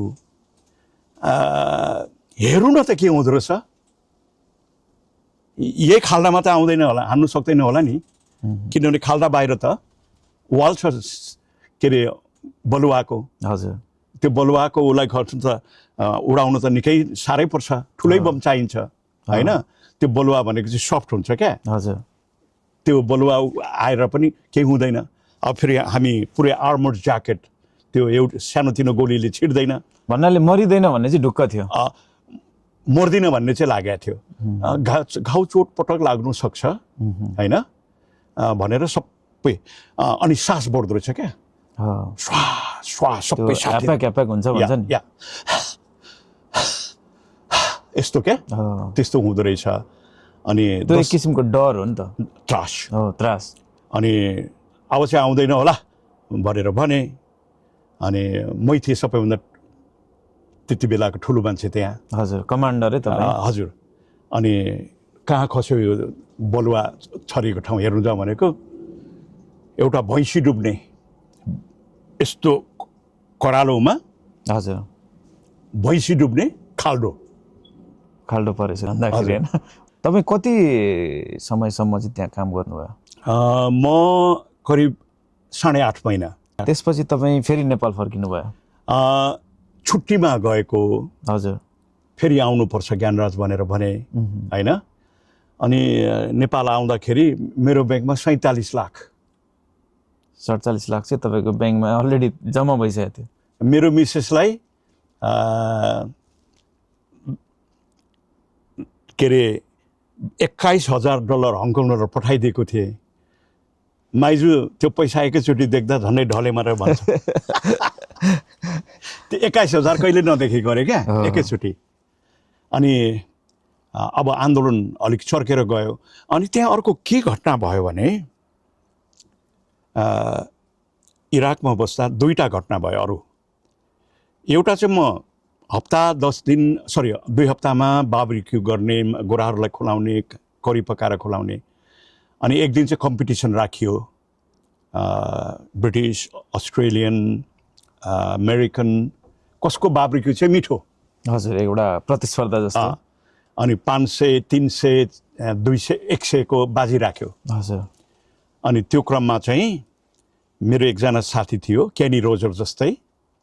अनि उसले चाहिँ त जहिले पनि अर्कालाई मात्रै सेवा गर्छस्, खाँदा खाँदा पनि हरेक कुरामा कहिले पनि आफू खाँदैनस्, तर आज चाहिँ खाएको माग्छु भनेर मैले नै पकाएको यति लामो स्पेयर रिब क्या, हजुर, सुँगुरको करौँ हो, लगेर दिएको थिएँ, यो तैँले खाएकै हुनुपर्छ भनेर जबरजस्ती गरे। अनि अलिकति हुस्के खाएको थिएँ, लु त खाइदिउँ त भनेर खाएको। मेरो दाँती त्यो बेलाको चिनो हो यो, त्यो बेलाको होइन। अनि दुखेन, चाल पाइनँ, तर चबाउँदै जाँदाखेरि त मेरो दाँत पो चबाउँदै रहेछु। तर त्यो चाहिँ मेरो पहिले किन त्यस्तो भयो? तपाईँले हड्डी नै चपाइदिनु भयो हुस्कीको तालमा? हड्डी होइन, त्यो मासु कडा थियो। कुरो के हो भने मेरो एउटा दाँत चाहिँ पहिले पल्टनमा नै धरानमा साइकल चलाउँदा हल्लिएको थियो। अनि कालो भयो, निकालेर यो बिचको दाँतलाई चाहिँ फुकालेर अनि अर्को नक्कली दाँत लगाएर यो भित्रबाट ब्रिज भन्छ। हजुर। 1980मा लगाएको, त्यहाँ 2004, 24 वर्ष पछाडि त्यो स्पेयर रिब चाहिँ टोकेर बाँच्नु खोज्दा 3टा दाँत झऱ्यो। तर त्यो 2004मा चाहिँ गोर्खालीहरू बेलायत आउनु पाउने भनेर भनियो। हजुर, त्यो जुन प्राप्ति चाहिँ गोर्खाको मतलब गेसोले नै गर्दा होइन, गेसोले होइन, BGWS र मेरो साथी पिटर क्यारोल भन्ने, उहाँहरूले चाहिँ युकेबाटै लडिराख्नु भएको थियो। लडे अनि राजनीतिक रूपले लिब्ड्यामले नेतृत्व गर्यो। लिब्ड्यामको पिटर क्यारोलले चाहिँ सबै बन्दोबस्त गर्यो। अनि लिब्ड्यामले आवाज निकाल्यो।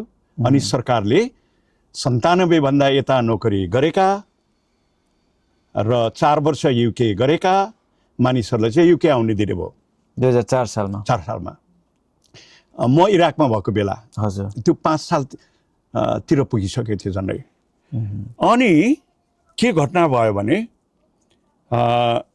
जो त्यो अफिसरहरू भने नि मैले, हजुर, कति चाहिँ गोराको भक्तहरू क्या, आन्दोलनमा नआउने क्या, कुरा सुन्नु आउने, कुरा बुझ्नु आउने होइन, सायद गोरालाई कुरा पुर्याउने, कतिपय त डरले पनि होला, डरले हजुर, हाम्रो पेन्सनै खाइदिन्छ होइन। त्यस्तो अफसरहरूले चाहिँ त्यो अवस्थामा साह्रै दुखेसो पोख्यो इमेलमा। सबैभन्दा दुःख गर्ने हामीहरू हो, 97 भन्दा पहिला जो नोकरीबाट घर फर्किए, पेन्सनमा, रिडन्डेन्सीमा होइन। हामी दुःख गर्नेलाई चाहिँ बेलायत जान नदिने, अहिलेको केटाहरूलाई मात्र जानु दिने, यो त ठुलो अन्याय भयो भनेर त्यस्तो मान्छेहरूले आवाज निकाले। त्यो आवाज तपाईँ समक्ष आइपुग्यो। अनि आएपछि अब यो सुतुवा फटा गोराको चम्चाहरू उठे होइन, अल्छेहरू, दर्छेरुवाहरू, अब चाहिँ म आन्दोलन गर्न सक्छु। अब त उनीहरू पनि मलाई साथ दिने भयो नि त भनेपछि कुरा बुझ्यो भनौँ न, कुरा बुझ्ने मौका पायो, उनीहरूलाई पिर पर्यो, धोका भयो। अनि मैले चाहिँ मनमनै सम्झेँ अब चाहिँ यिनीहरू जाग्छन्। हुन त मेरो सङ्गठन ठुलो भइसकेको थियो, तर पनि त उनीहरू आयो भने होइन।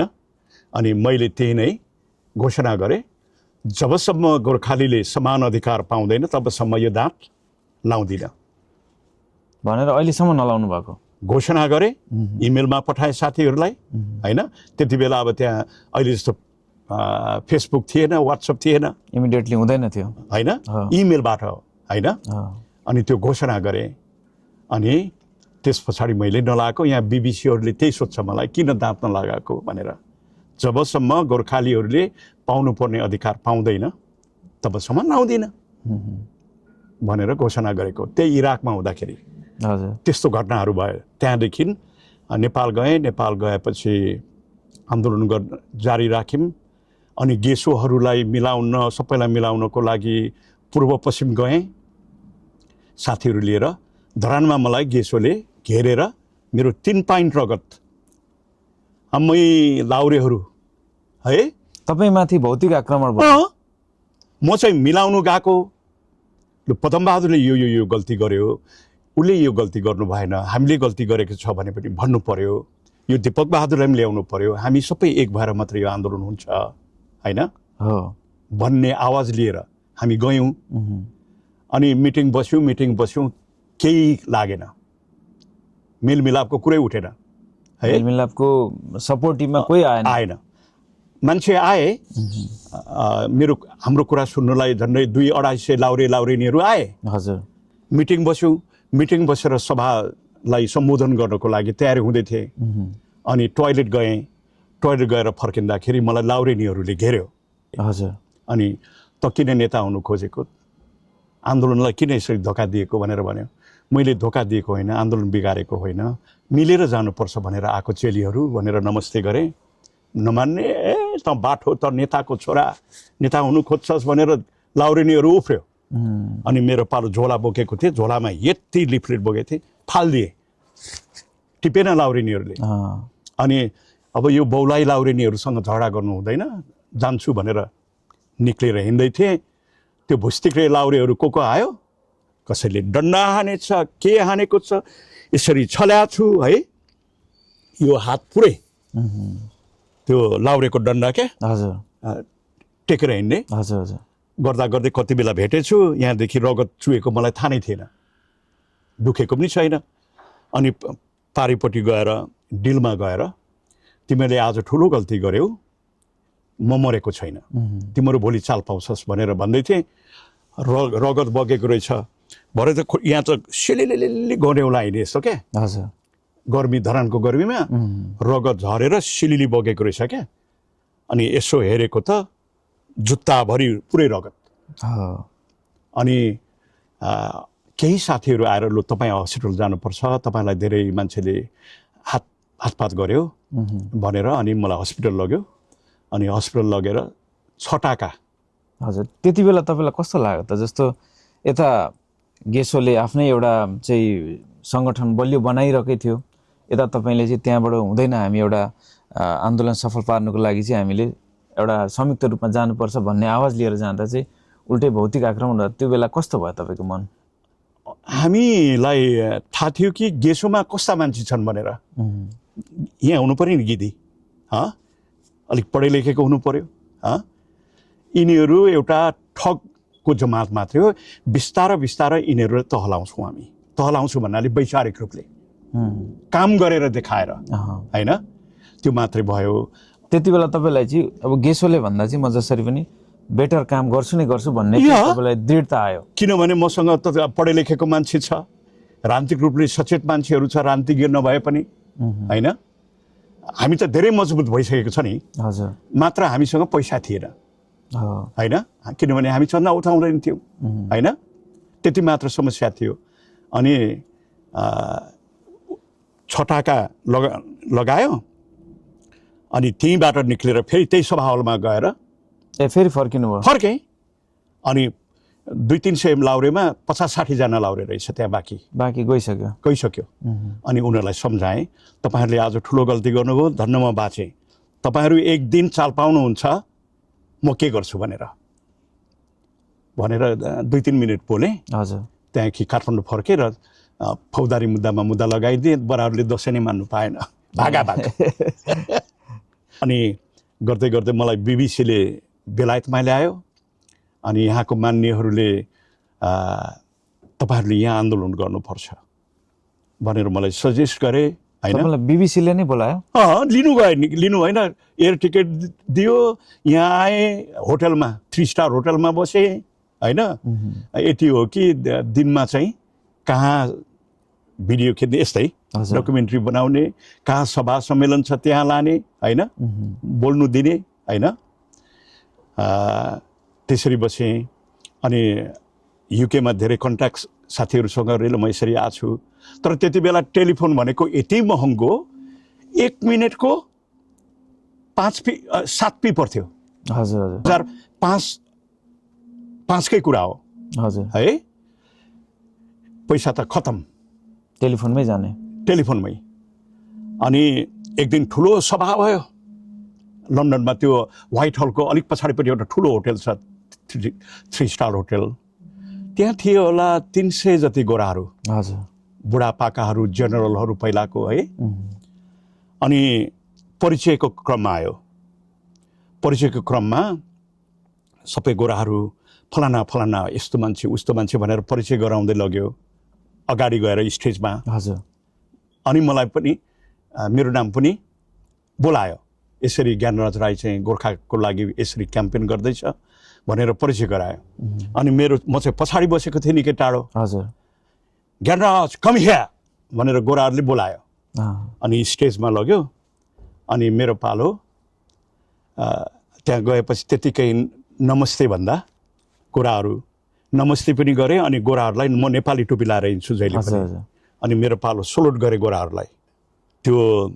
मैले सोलोट गरेको गोराहरू त देखेर त सबै जुरुक्कै उठेर नो तिमीले हामीलाई सोलोट गर्ने होइन हामी सोलोट गर्छौँ भनेर त्यो सबै गोराले मलाई सोलोट गरेको त्यो जति पनि त्यहाँ गोराहरू उपस्थित हुनुभएको थियो उहाँहरूले चाहिँ यो मुद्दा पहिले बुझिसक्नु भएको रहेछ रफली त्यसमा चाहिँ तपाईँलाई देखिसकेपछि चाहिँ अझ त्योभन्दा पनि समर्थन जनाउनु भयो तपाईँको आन्दोलन भन्दा पनि गोर्खालीहरूले गर्दा नै हामी यस्तो भएको हो हजुर गोर्खालीहरू नभएको भए हाम्रो देश रहँदैन थियो हामी मर्थ्यौँ मारिन्थ्यौँ होइन त्यसले गर्दा आज एउटा गोर्खाली आयो गोर्खालीले हामीलाई सोलोट गर्यो भन्दा उनीहरूले मेरो सोलोट मागेन क्या गोर्खालीले गोरालाई सोलोट गर्ने होइन गोराले गोर्खालीलाई गर्नुपर्छ भनेर त्यस्तो कति जेनरल थिए होला कर्नलहरू थिए सिपाहीहरू थिए है सबै त्यो आर्मीको बेलामा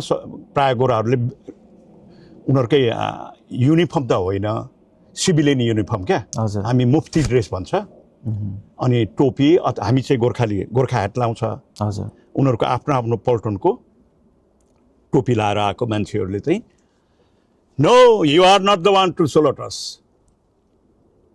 तिमीले हामीलाई सोलोट गर्ने होइन we are the one to salute you भनेर सबैले सोलोट गर्यो त्यसपछि त माहौलै चेन्ज भइहाल्यो नि म त के गर्ने अब मैले सोलोट लिनु हुँदैन फेरि त्यस्तो होइन घमण्डी भयो नि त मेरो पालो शिर झुक्याएर उभिराखेँ क्या त्यो यस्तो मलाई आँसु आउँछ त्यो एउटा ठुलो क्षण अनि त्यो एउटा क्याम्पेनकै सिलसिलामा हुनुहुन्छ त्यो चाहिँ बीबीसीले नै अर्गनाइज गरेको होइन मैले आउँछु भने मेरो पैसाले कहाँ मैले त्यति बेला के गल्ती गरेँ भने नि मसँग पैसा थिएन मलाई पकेट खर्च अलिकति दिए भनेको भए हुन्थ्यो 200 पाउन्ड बोकेर आएको स्वा अनि अब यहाँ मात्रै बसेर हुँदैन डकुमेन्ट्री सकियो अब म बाहिर निक्लेर सङ्गठन गर्नुपर्छ युकेमा भनेर होटल छाड्ने भएँ हुन त म बसिन्जेल मलाई होटल फ्री थियो खानु फ्री थियो होइन झन्डै 1 महिना जति राख्नु सक्थ्यो उनीहरूले बीबीसीले अनि होइन यहाँ बसेर जेलमा हुँदैन होटलमा त कोही पनि नआउने म एक्लै अनि होटललाई मैले सोधेँ मेरो बिल कति तिर्नु छ ड्रिङ्क त खाएको थिइनँ गोराले ल्याएर दियो भने खाने नत्र भने पैसा थिएन अनि बिल सोधेको त 350 पाउन्ड टेलिफोनको बिल टेलिफोनको मात्रै त्यत्रो उठेछ मसँग थियो 160-70 अनि अब के गर्ने अनि मेरो कान्छी बहिनी चाहिँ यहाँ भर्खर आएको 2-3 वर्ष भएको थियो लो कान्छी लो म होटलबाट निक्लिनु भनेको टेलिफोनको बिल त 360 भन्दा बढी आएछ भनेको अनि बहिनी र ज्वाइँ आएर पैसा दिएर तपाईँलाई उकास्नु भनौँ न एक किसिमले होइन अनि तपाईँहरू त्यसरी त्यो एउटा चाहिँ क्याम्पेन गर्दाखेरि चाहिँ नाम चाहिँ के राख्नु भएको थियो त्यति बेला गोर्खा क्याम्पेन मात्रै अनि त्यसरी बीबीसीले चाहिँ एउटा क्याम्पेनमा तपाईँलाई ठुलो सपोर्ट गर्नुभयो होइन त्यो हुँदाहुँदै चाहिँ तपाईँले कसरी चाहिँ यो अब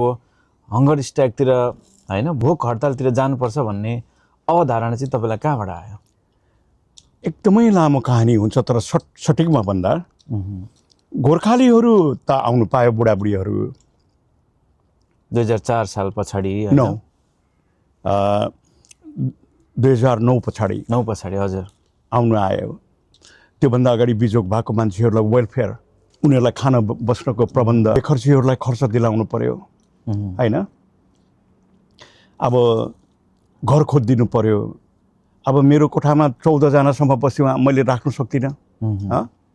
अनि ब्रिटिस रिजनबाट गोर्खालीहरूले यस्तो दुःख पायो भन्नाले त्यो बेलामा जो आउनु पाउनुभयो उहाँहरूको चाहिँ युकेमा बिचल्ली नै थियो। आएपछि चाहिँ आउनु पाउने भएपछि जब भोटिङ भयो नि पार्लियामेन्टमा हजुर 2009 मा, त्यसपछि चाहिँ त्योभन्दा अगाडि चाहिँ ब्रिटिस रिजनबाट चन्दा मागेर, दान मागेर 200-300 बाँड्नु पर्यो। मलाई गेसोले आरोप लगायो एमओडीबाट पैसा बाँड्यो भनेर होइन। तर मैले चाहिँ ब्रिटिस रिजनलाई हजुर भनेर गोर्खालीको दुःख लेखेर चिठी पठाएँ। त्यो डाइरेक्टर जेनरल रोएको छ तपाईँको चिठी देखेर। मैले लेखेको होइन, मैले एकजना मान्छेलाई एकदमै राम्रो क्लार्क ल्याएको थिएँ, त्यसको अङ्ग्रेजी यस्तो राम्रो थियो। भन्नाले तपाईँकै विचार हो, तर ट्रान्सलेट इङ्ग्लिस होइन।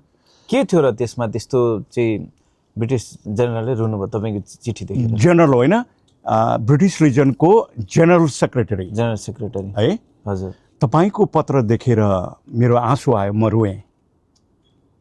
तपाईँहरू नभएको भए हाम्रो देश यस्तो हुँदैन थियो। यो यस्तो बिजोग सुन्दा म रोएँ। म तपाईँको मान्छेहरूलाई सक्दो सहयोग गर्छु भनेर हजुर एकजनालाई 250, दुईजना छ भने 300 पैसा दिने भयो। उहाँहरूले त्यति उपलब्ध गरायो। अनि त्यो 2 वर्षसम्म दियो। कन्टिन्यू। अनि त्यसपछि 2009 देखि सबै बाबाआमा आउनु पायो। अब आउनु त पायो, तर पैसा त चाहियो नि त खानु युकेको ठाउँमा होइन। कहाँ के पाउँछ त्यो सिकाउनु पर्यो। वेलफेयर अफिसरहरू राखेँ होइन मैले नै। हजुर हाम्रो आन्दोलनकै क्रममा लु अब 10,000 परिवार बुढाबुढीहरू बेला चाहिँ आउँछ। उनीहरूले चाहिँ के पाउनु पर्ने कुरा त्यो खोजिदिने एउटा संस्था हुनु पर्यो र मान्छे हुनु पर्यो, एउटा चाहिँ गाइडेन्सको काम गर्नु पर्यो। र जहाँ धेरै गोर्खाली बसेको छ त्यो ठाउँमा 2 जना 3 जना, जस्तो कि अल्लोसरमा धेरै छ, रेडिङमा 1-2 जना, र अरू ठाउँमा छरिएर बसेको गोर्खालीहरूलाई मद्दत दिने, पाउँदर खोजिदिने मान्छेहरू हुनु पर्यो भनेपछि हुन्छ भन्यो। तर त्यसरी ठाउँमा चाहिँ मान्छे राखेन। 2 ठाउँमा अफिस राखेर Gorkha welfare centre Aldershot, Gorkha welfare centre Salisbury हजुर 2 ठाउँमा राख्यो। र त्यहीँबाट सबै टेलिफोनमा कहिलेकाहीँ उनीहरू आएर भिजिट गर्छ होइन। मर्दा पर्दा उहाँहरूको पाउँदर होइन हजुर खोजिदिने, तर घर चाहिँ खोजिदिनुहुन्न। अब नाता नालाहरूले मद्दत गर्नेले गर्छ, होइन भने रेडिङमा र ठाउँमा मैले नै बन्दोबस्त गर्नुपर्छ। तपाईँलाई त त्यो एउटा आन्दोलन पनि हाँक्नु थियो, यता फेरि आफ्नै गोर्खालीहरूलाई पनि फेरि एउटा चाहिँ व्यवस्थापन मिलाउने होइन। एउटा कता के छ, अब एउटा भाषा पनि जानेको हुँदैन होइन। अनि एउटा बुढेसकालमा पनि त्यो सबै कुराहरूलाई चाहिँ तपाईँले एकमुष्ट एकै टाइममा चाहिँ हाँक्नु पर्थ्यो त्यो बेलामा। अहिले पनि तर भाग्य त सत्याग्रहमा जो केन्द्रीय सदस्यहरू हुनुहुन्छ उहाँहरू एकदमै सोसियल्ली कन्सियस मान्छेलाई मद्दत गर्न माग्नुहुन्छ।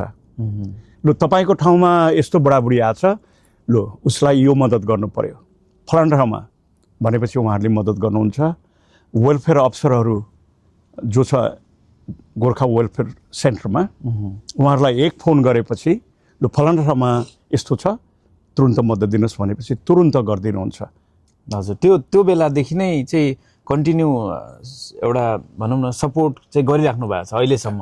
अहिले मैले गर्ने काम भनेको चाहिँ आन्दोलन त छँदैछ हजुर होइन, तर अहिले छोराछोरीहरू अहिले करिब 20,000 छोराछोरी आयो होलान्। हजुर काम पायो राम्रो भयो, काम पाएन त बाँच्नु त पऱ्यो नि त। उनीहरूलाई आफ्नो पाउँदो के हो थाहा छैन। अनि उनीहरूलाई युनिभर्सल क्रेडिट यसरी थाप्ने, घर भाडा यसरी थाप्ने, हस्पिटलमा यसो गर्ने होइन, त्यसरी गाइड गर्नुपर्छ, तर धेरै बाहिर हिँड्नु पर्दैन टेलिफोनबाट। हजुर, अब त्यो त कतिपय गोर्खा फ्यामिलीलाई त्यो कुरा जानकारी नै छैन। अहिले तपाईँ भनिदिनुहोस् न त, कहाँ गएर कन्ट्याक्ट गर्ने त? सबैभन्दा पहिलो कुरा गोर्खा वेलफेयर सेन्टर, अघि मैले भने नि। हजुर, उनीहरू चाहिँ बाबाआमा विशेषतया उहाँहरूको पाउँदरको लागि, बाबाआमाले कि छोराछोरीको लागि? बाबाआमा पनि र छोराछोरीलाई गर्नै पर्छ भन्ने चाहिँ छैन। हजुर, तर सक्दो उहाँहरूले मद्दत गर्नुहुन्छ। तर नोकरी खोज्ने काम चाहिँ होइन।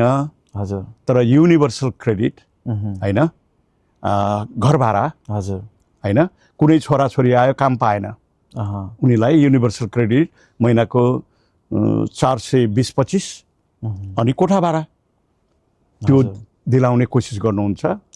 मुख्य कुरो उहाँहरूले गर्ने भनेको चाहिँ बाबाआमाको पाउँदर, हजुर, त्यो प्रायोरिटी भयो होइन। उहाँहरूले गरिदिनुहुन्छ, छिटो गर्नुहुन्छ र रेकर्ड गराउनै पर्छ। भोलि मरौ परौ केही पऱ्यो भने उहाँहरूले फेरि थाहा हुँदैन होइन, त्यो रेकर्ड गराउनु पर्यो। र छोराछोरी जो आउनुहुन्छ उहाँहरूले पनि त्यहाँ मद्दत माग्यो भने उहाँहरूले आइडिया दिनुहुन्छ। जस्तो कि युनिभर्सल क्रेडिटको लागि कहीँ जानु पर्दैन, तपाईँको मोबाइलबाट एप्लाई गर्नु सक्नुहुन्छ। घर भाडाको लागि त्यहीँबाट गर्नु सक्नुहुन्छ। यति हो कि हप्तामा एकपल्ट जब सेन्टर जाने हो, उहाँहरूले बोलाउनु भयो भने। होइन भने पैसा साह्रै छैन भने एडभान्स पैसा पनि पाउँछ। अनि त्यो युनिभर्सल क्रेडिटले चाहिँ अथवा जब सेन्टरले जति सक्दो गोर्खाली अथवा कोही जबलेस छ भने, काम पाएको छैन भने उहाँहरूले सिभी बनाइदिनुहुन्छ। हजुर, यहाँ जाऊ त्यहाँ जाऊ, यहाँ काम हुनसक्छ भनेर उहाँहरूलाई कामको अपर्च्युनिटी कहाँ छ त्यो बुझाउनुहुन्छ अथवा सुनाउनुहुन्छ। हजुर, त्यहाँ भिजिटै गर्नु परेन, कलबाटै पनि बुझ्न सकियो होइन? अथवा युसीको एकाउन्ट, युनिभर्सल क्रेडिट एकाउन्ट जुन मोबाइलमा आउँछ, हजुर, त्यहाँ नै जोर्नल भन्ने हुन्छ, त्यहाँ नै दोहोरी खेल्ने, दोहोरी गाउने हो। मलाई यो समस्या छ, मैले यसो भनेको हो होइन, म अङ्ग्रेजी बोल्नु सक्दिनँ, म सधैँ मद्दत पाउँदिनँ, ल मैले के गर्ने भनेर त्यहाँ चाहिँ भनिराख्नु पर्यो। इभन उहाँहरूसँग पैसा छैन, मलाई एडभान्स चाहियो, मसँग खाने पैसा छैन, मलाई पैसा एडभान्स चाहियो भने एडभान्स पनि पैसा दिन्छ। धेरै काम गर्नुभएको रहेछ उहाँ। दिनमा 2-3 जनालाई त मैले टेलिफोनबाटै गाइड गर्छु। धेरै नै राम्रो यो होइन, एउटा कल्याणकारी काम। यसरी काम त बढ्दै रहेछ नि त, मतलब सक्सेस त हुँदै रहेछ। त्यो हुँदै चाहिँ तपाईँहरू किन भोक हडतालतिर लाग्नुभयो? होइन, छोराछोरीहरू आउँदैछ, उनीहरूले 28 वर्षको सम्मलाई चाहिँ दिने भनेर भनेको थियो। के को आधारमा 28 वर्ष? उहिले आउनु किन दिएनौ, अहिले आउनु दिन्छौ भने 28 वर्षको लागि? त्यो बुढाहरू चाहिँ के गरेर खाने, त्यो बुढी छोरीहरू के गरेर खाने भनेपछि हामी दिन सक्दैनौँ भनेपछि मैले सिधै च्यालेन्ज गरेँ, अब म हरेक गोर्खालीको छोराछोरीलाई अदालतमा पठाउँछु मुद्दा लड्न भनेपछि उनीहरूले त्यो तिम्रो विचार हो भन्यो। अनि मैले चाहिँ लो भानाभान्जोहरू, लो एप्लाई गर्नु, दिएन भने अपिल गर्नु भनेको अदालतमा जानु हो होइन। अनि गर्दै गर्दै गएपछि अहिले 20,000 भनेको 40,000 हो। छोरीको ज्वाइँ, छोराको बुहारी होइन, अझै अब नाति नातिना पनि 1-2 जना मुद्दा जित्दै गयो। 100वटा मुद्दामा 95ले जितेको छ। नक्कलीहरूले मात्रै पाएको छैन, अथवा लाटी अथवा त्यो दलालहरू लागेको छ। अहिले कतिपय मान्छेलाई करोडपति बनाएँ मैले है, वकिलहरूलाई करोडपति बनाएँ होइन। जोस् अहिले मुद्दा राम्रो वकिलले लड्यो भने 73 वर्षको त आयो त होइन। 73 वर्षको भान्जा आउनुभयो भनेर निकै हल्ला भएको थियो होइन। 60-65 मभन्दा जेठो कति आयो होइन। तर मैले त्यसमा पनि के मौका पाएँ भने अहिले त कहिलेकाहीँ हर्षले क्या रक्सी खान्छु, खुसीले भनेपछि दुःखमा पनि खाइँदो रहेछ होइन, सुखमा पनि खाइँदो रहेछ। सुखमा कुवेतमा क्वाँ रोएर बस्ने छोरीहरू, इन्डियामा कोइला खानीमा बसेको, मलेसियामा बसेको छोराछोरीले फोन गर्छ होइन। हजुर, उनीहरूलाई ल्याउनु पाएँ। तर कसरी भने भिसा फी पहिला सुरुमा 2200 पाउन्ड थियो, मैले 865 झारेँ सरकारसँगै कुरा गरेर, होइन?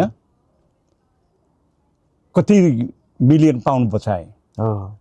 अर्को कुरा वकिलहरू, अब मुद्दा लड्ने बनाएँ मैले, मुद्दा लडाउँछु भने, अनि वकिलहरूलाई भेला गरेर लो तपाईँहरूले सस्तोभन्दा सस्तोमा गरिदिनु पर्यो, तपाईँहरूलाई ठिक्कै काम गरेको पैसा आओस्।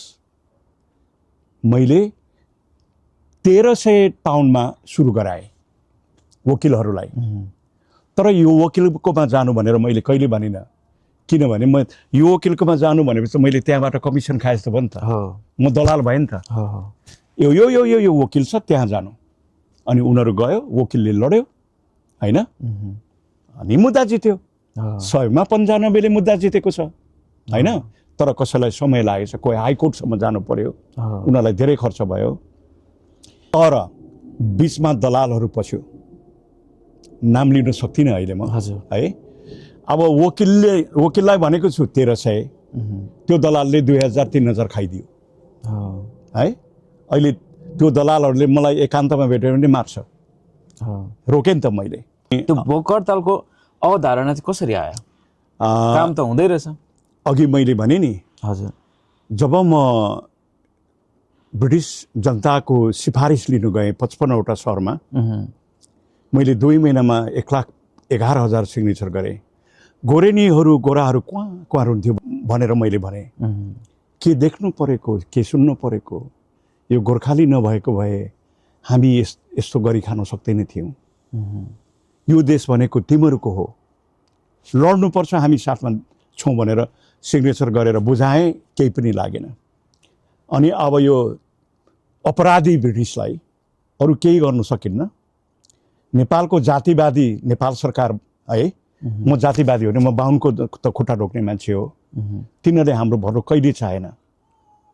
किन नेपालबाट पनि तपाईँहरूले एउटा सरकारको तर्फबाट पनि केही गर्नुपर्छ भनेर पहल गर्नुभयो, यता पनि तपाईँहरूले आन्दोलन गर्नुभयो, तर नेपालको सरकार र ब्रिटिस सरकार बिचमा चाहिँ समन्वय हुन नसकेको हो, अथवा चाहिँ उहाँहरूले चाहिँ त्यो मुद्दालाई अगाडि नै बढाउनु भएन नेपाल सरकारले चाहिँ?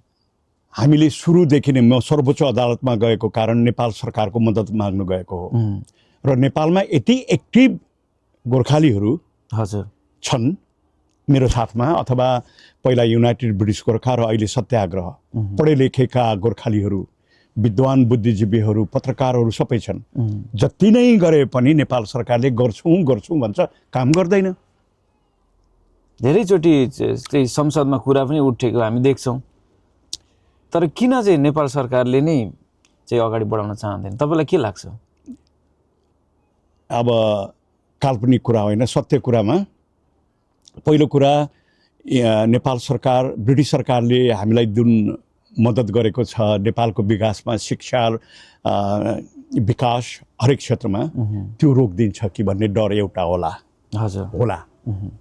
अर्को कुरा चाहिँ यो राई लिम्बू गुरुङ मगरहरूले पाउनुपर्ने अधिकार करोडौँ पायो भने त उनीहरूको छोराछोरी पढ्छ, अगाडि बढ्छ, होइन?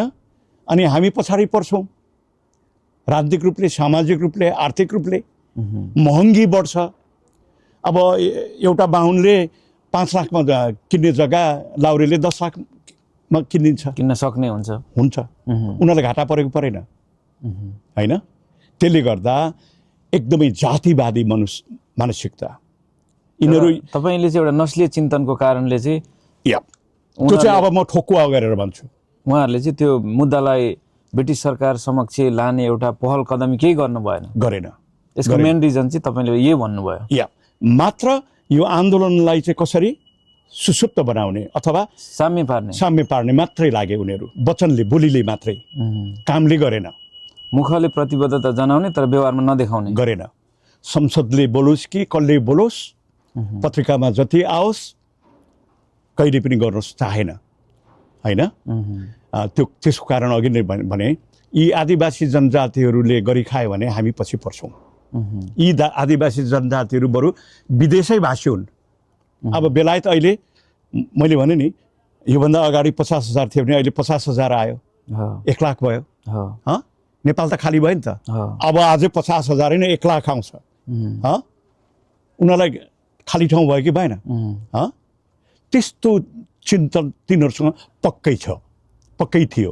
तर अब अहिले नयाँ सरकारले चाहिँ त्यस्तो सोच्दैन होला भन्ने कुरामा मलाई विश्वास छ र आशा गरेको छु।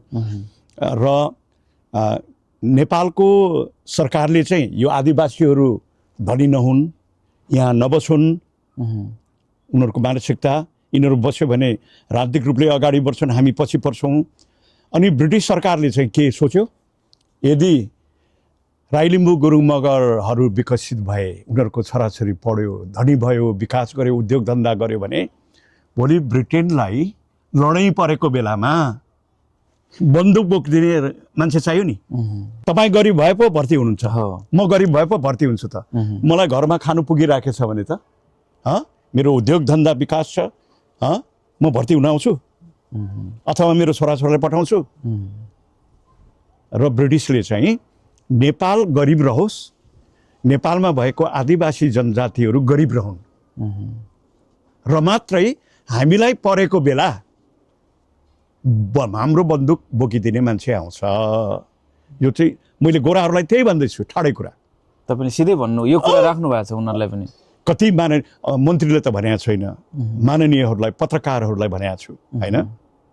कहिले पनि नेपालको आदिवासीहरू उँभो लागुन् भनेर न नेपाल सरकार चाहन्छ न ब्रिटिस सरकार चाहन्छ होइन। ब्रिटिस सरकारलाई चाहेको बन्दुक बोक्ने मान्छे, हजुर, लडाइँ गरिदिने मान्छे। नेपाल सरकारलाई चाहिँ ओ घटेर नेपाल नबसुन्, भरिसके विदेश पलायन हुन् अथवा नेपालमै गरिबी हुन्, अशिक्षित रहन् होइन। त्यो उनीहरूको भित्री मनको खेल। अब तपाईँले यसरी खुल्ला भनिरहँदाखेरि तपाईँलाई पनि त एउटा यो नस्लीय चिन्तनको चाहिँ ट्याग लाग्नु सक्छ नि त। होइन, मैले यो धेरैपल्ट बोलिसकेको छु। म बाहुनको खुट्टा ढोक्ने मान्छे हो। मैले अघि नै भने नि, सबै समाजको सेवा गर्ने मान्छे हो, तर बराबरी हिसाबले सँगै जाउँ, सँगै मरौँ होइन। पञ्चायत कालमा त मेरो बाउले त्यसो गर्नुहुन्न थियो। पञ्चायत कालमा हामी बरु राई लिम्बू गुरुङ मगरहरूलाई भन्दा बाहुनहरूलाई त बढी माया गर्थ्यौँ, किनभने बाहुनहरूको आत्मा कमजोरी हुन्छ, बोल्नु सक्छ तर आँट हुँदैन क्या। तर राई लिम्बू गुरुङ मगर त बोल्यो भएन भने त दिन्छ नि त। त्यसले गर्दा हामी चाहिँ गरिब मान्छे, बाहुन होस् कि राई लिम्बू गुरुङ मगर होस् होइन। म काठमाडौँमा मेरो बाउको क्वार्टरमा 40 जना मान्छे सुताउँथे। युकेमा मात्रै कहाँ, क्वार्टरमा एक साँझमा 40-50 जना मान्छेलाई भात खुवाउँथे। तपाईँको ब्याकग्राउन्ड नै त्यस्तै देखियो, किनभने सुरुमा तपाईँ भर्ती हुनुभन्दा अगाडिबाटै चाहिँ एउटा सोसियल वर्क गरेको एउटा छ नि त। कामीले छोएको खाँदैन, दमाईले छोएको खाँदैन। म त कामीको जुठो खाने मान्छे, दमाईको जुठो खाने मान्छे होइन। त्यसरी अब अगाडि बढ्दै जाने क्रममा अब तपाईँले सोध्दै हुनुहुन्थ्यो सत्याग्रह कसरी भयो। हजुर, होइन। हर प्रयास गरेँ मैले, नेपाल बेलायतमा कसको साथ लिन होइन। म जति BBC टेलिभिजन ITVमा बोल्ने मान्छे कोही पनि छैन यो संसारमा नेपाली होइन। यत्रो हजारौँको दुःख देखाएँ, तर त्यो दुःख देखाउनेले फाइदा भयो है। गोर्खालीले दुःख पाएको हुनाले गर्दा मात्रै गोराले मद्दत दिएको। त्यो दुःख नभएको भए मद्दत दिँदैन थियो। ओहो, गोर्खालीले दुःख पायो भनेर मात्रै गोराले मद्दत दिएको है फेरि। हजुर, होइन। र BBC टेलिभिजन सबैमा सुनाएँ, लेखाएँ होइन। त्यसले गर्दा गोराहरू हाम्रो पक्षमा छ होइन। तर यति हो कि उनीहरूले खुलेरै आफै नै आन्दोलन गर्ने भन्नेमा चाहिँ जोआन आलुम्ले हो, पिटर क्यारोल हो होइन। र उहाँहरूको कारणले गर्दा केही त भयो, तर पेन्सनको विषयमा र 18 वर्षभन्दा बढीको छोराछोरीको विषयमा कुरा भएन। हजुर। अनि कुरा उठाउँदै लग्यो, कुरा सुनेन। अब अन्तिम अस्त्र भनेको महात्मा गान्धीले जसरी भोकरताल बसे, जुन आध्यात्मिक लडाइँ हजुर होइन, सत्याग्रह गर्ने, मरेर गइन्छ के अरे होइन। तपाईँ चाहिँ महात्मा गान्धीको सत्याग्रह क्याम्पेनबाट चाहिँ प्रभावित हुनुभयो। म पढे लेखेको त होइन, सुनेको। हजुर। अनि यो गर्छु भनेपछि साथीहरूलाई भने साथीहरू उठे जुरुक्कै लो गर्ने। 7 दिए 13 दिन 14 रात 15 दिन बसे। त्यो जुन भोक हडताल बस्ने प्रस्ताव चाहिँ तपाईँकै हो? अरू कसले गर्छ त नि?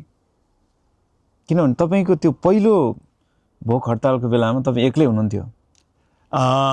थिइनँ, तर भोक हडताल प्रस्ताव राखेपछि हजुर के अरे मेरो सङ्गठन फाल्टै थियो, युनाइटेड ब्रिटिस गोर्खाज भन्ने। हजुर। जब भोक हडताल बस्ने भनेपछि आधी मान्छे डराएर भागेर हिँडे। तपाईँकै सङ्गठनको मान्छे भागे, मरिन्छ भनेर, अथवा यो मर्छ, हजुर, अथवा गर्नु सक्दैनौँ, अथवा यसले गफ दियो, होइन, विश्वास पनि भएन। अनि मेरो संस्थाको अध्यक्षले छोड्यो। को हुनुहुन्थ्यो त्यति बेला? प्रेम राई, मेरो काका पर्नुहुन्छ। ए हजुर। है, झन्डै 25-30% सदस्यहरूले छाडे जब तपाईँको प्रस्ताव आयो। तर फेरि थपियो मान्छे। तपाईँको प्रस्ताव त अगाडि बढ्यो।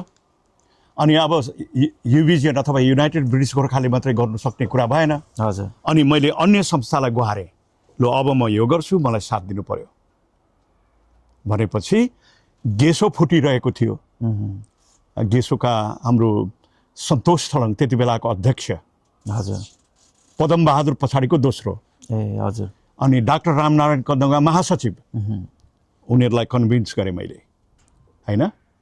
अनि अरू नेसाको मान्छेहरू, अरू न्युट्रल भएर बसेको मान्छेलाई कन्भिन्स गरेँ, ल भोक हडताल गर्ने। अनि मिति घोषणा गरेँ। मिति घोषणा पनि ऐतिहासिक दिनमा। के थियो त्यस्तो ऐतिहासिक दिन? 7 नोभेम्बर 1947 चाहिँ ब्रिटिस र भारत दुईटा बीच मात्रै सन्धि भयो। ब्रिटिस र इन्डिया।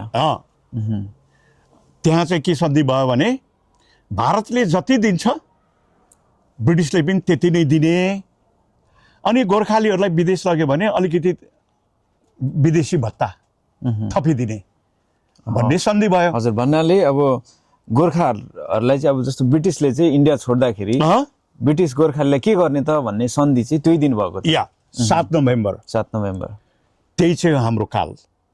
त्यही सन्धिले गर्दा अहिलेसम्म भारतको गोर्खालीहरूले अथवा भारतीय सैनिकहरूले जे पाउँछ हामीले पनि त्यही पाउँदैछौँ, होइन। हजुर। हाम्रो लडाइँ भनेको चाहिँ त्यो सन्धि लागू हुनु हुँदैन। त्यसको 2 दिन पछाडि 9 नोभेम्बरमा गोर्खालीहरूलाई जुन देशमा लगिन्छ त्यही देशको नागरिक सैनिक शोषण, तलब भत्ता, सुविधा आदि इत्यादि दिनुपर्छ, दिने भनेर सन्धि भयो। त्यो चाहिँ त्रिपक्षीय थियो कि द्विपक्षीय थियो? 9 को चाहिँ त्रिपक्षीय, त्योभन्दा 2 दिन अगाडिको चाहिँ द्विपक्षीय। हजुर। अघि भने नि भारत र ब्रिटेनले नेपालको सहमति सम्मति नलिकन सन्धि गर्यो, अनि त्यो अहिलेसम्म लागू भएको छ।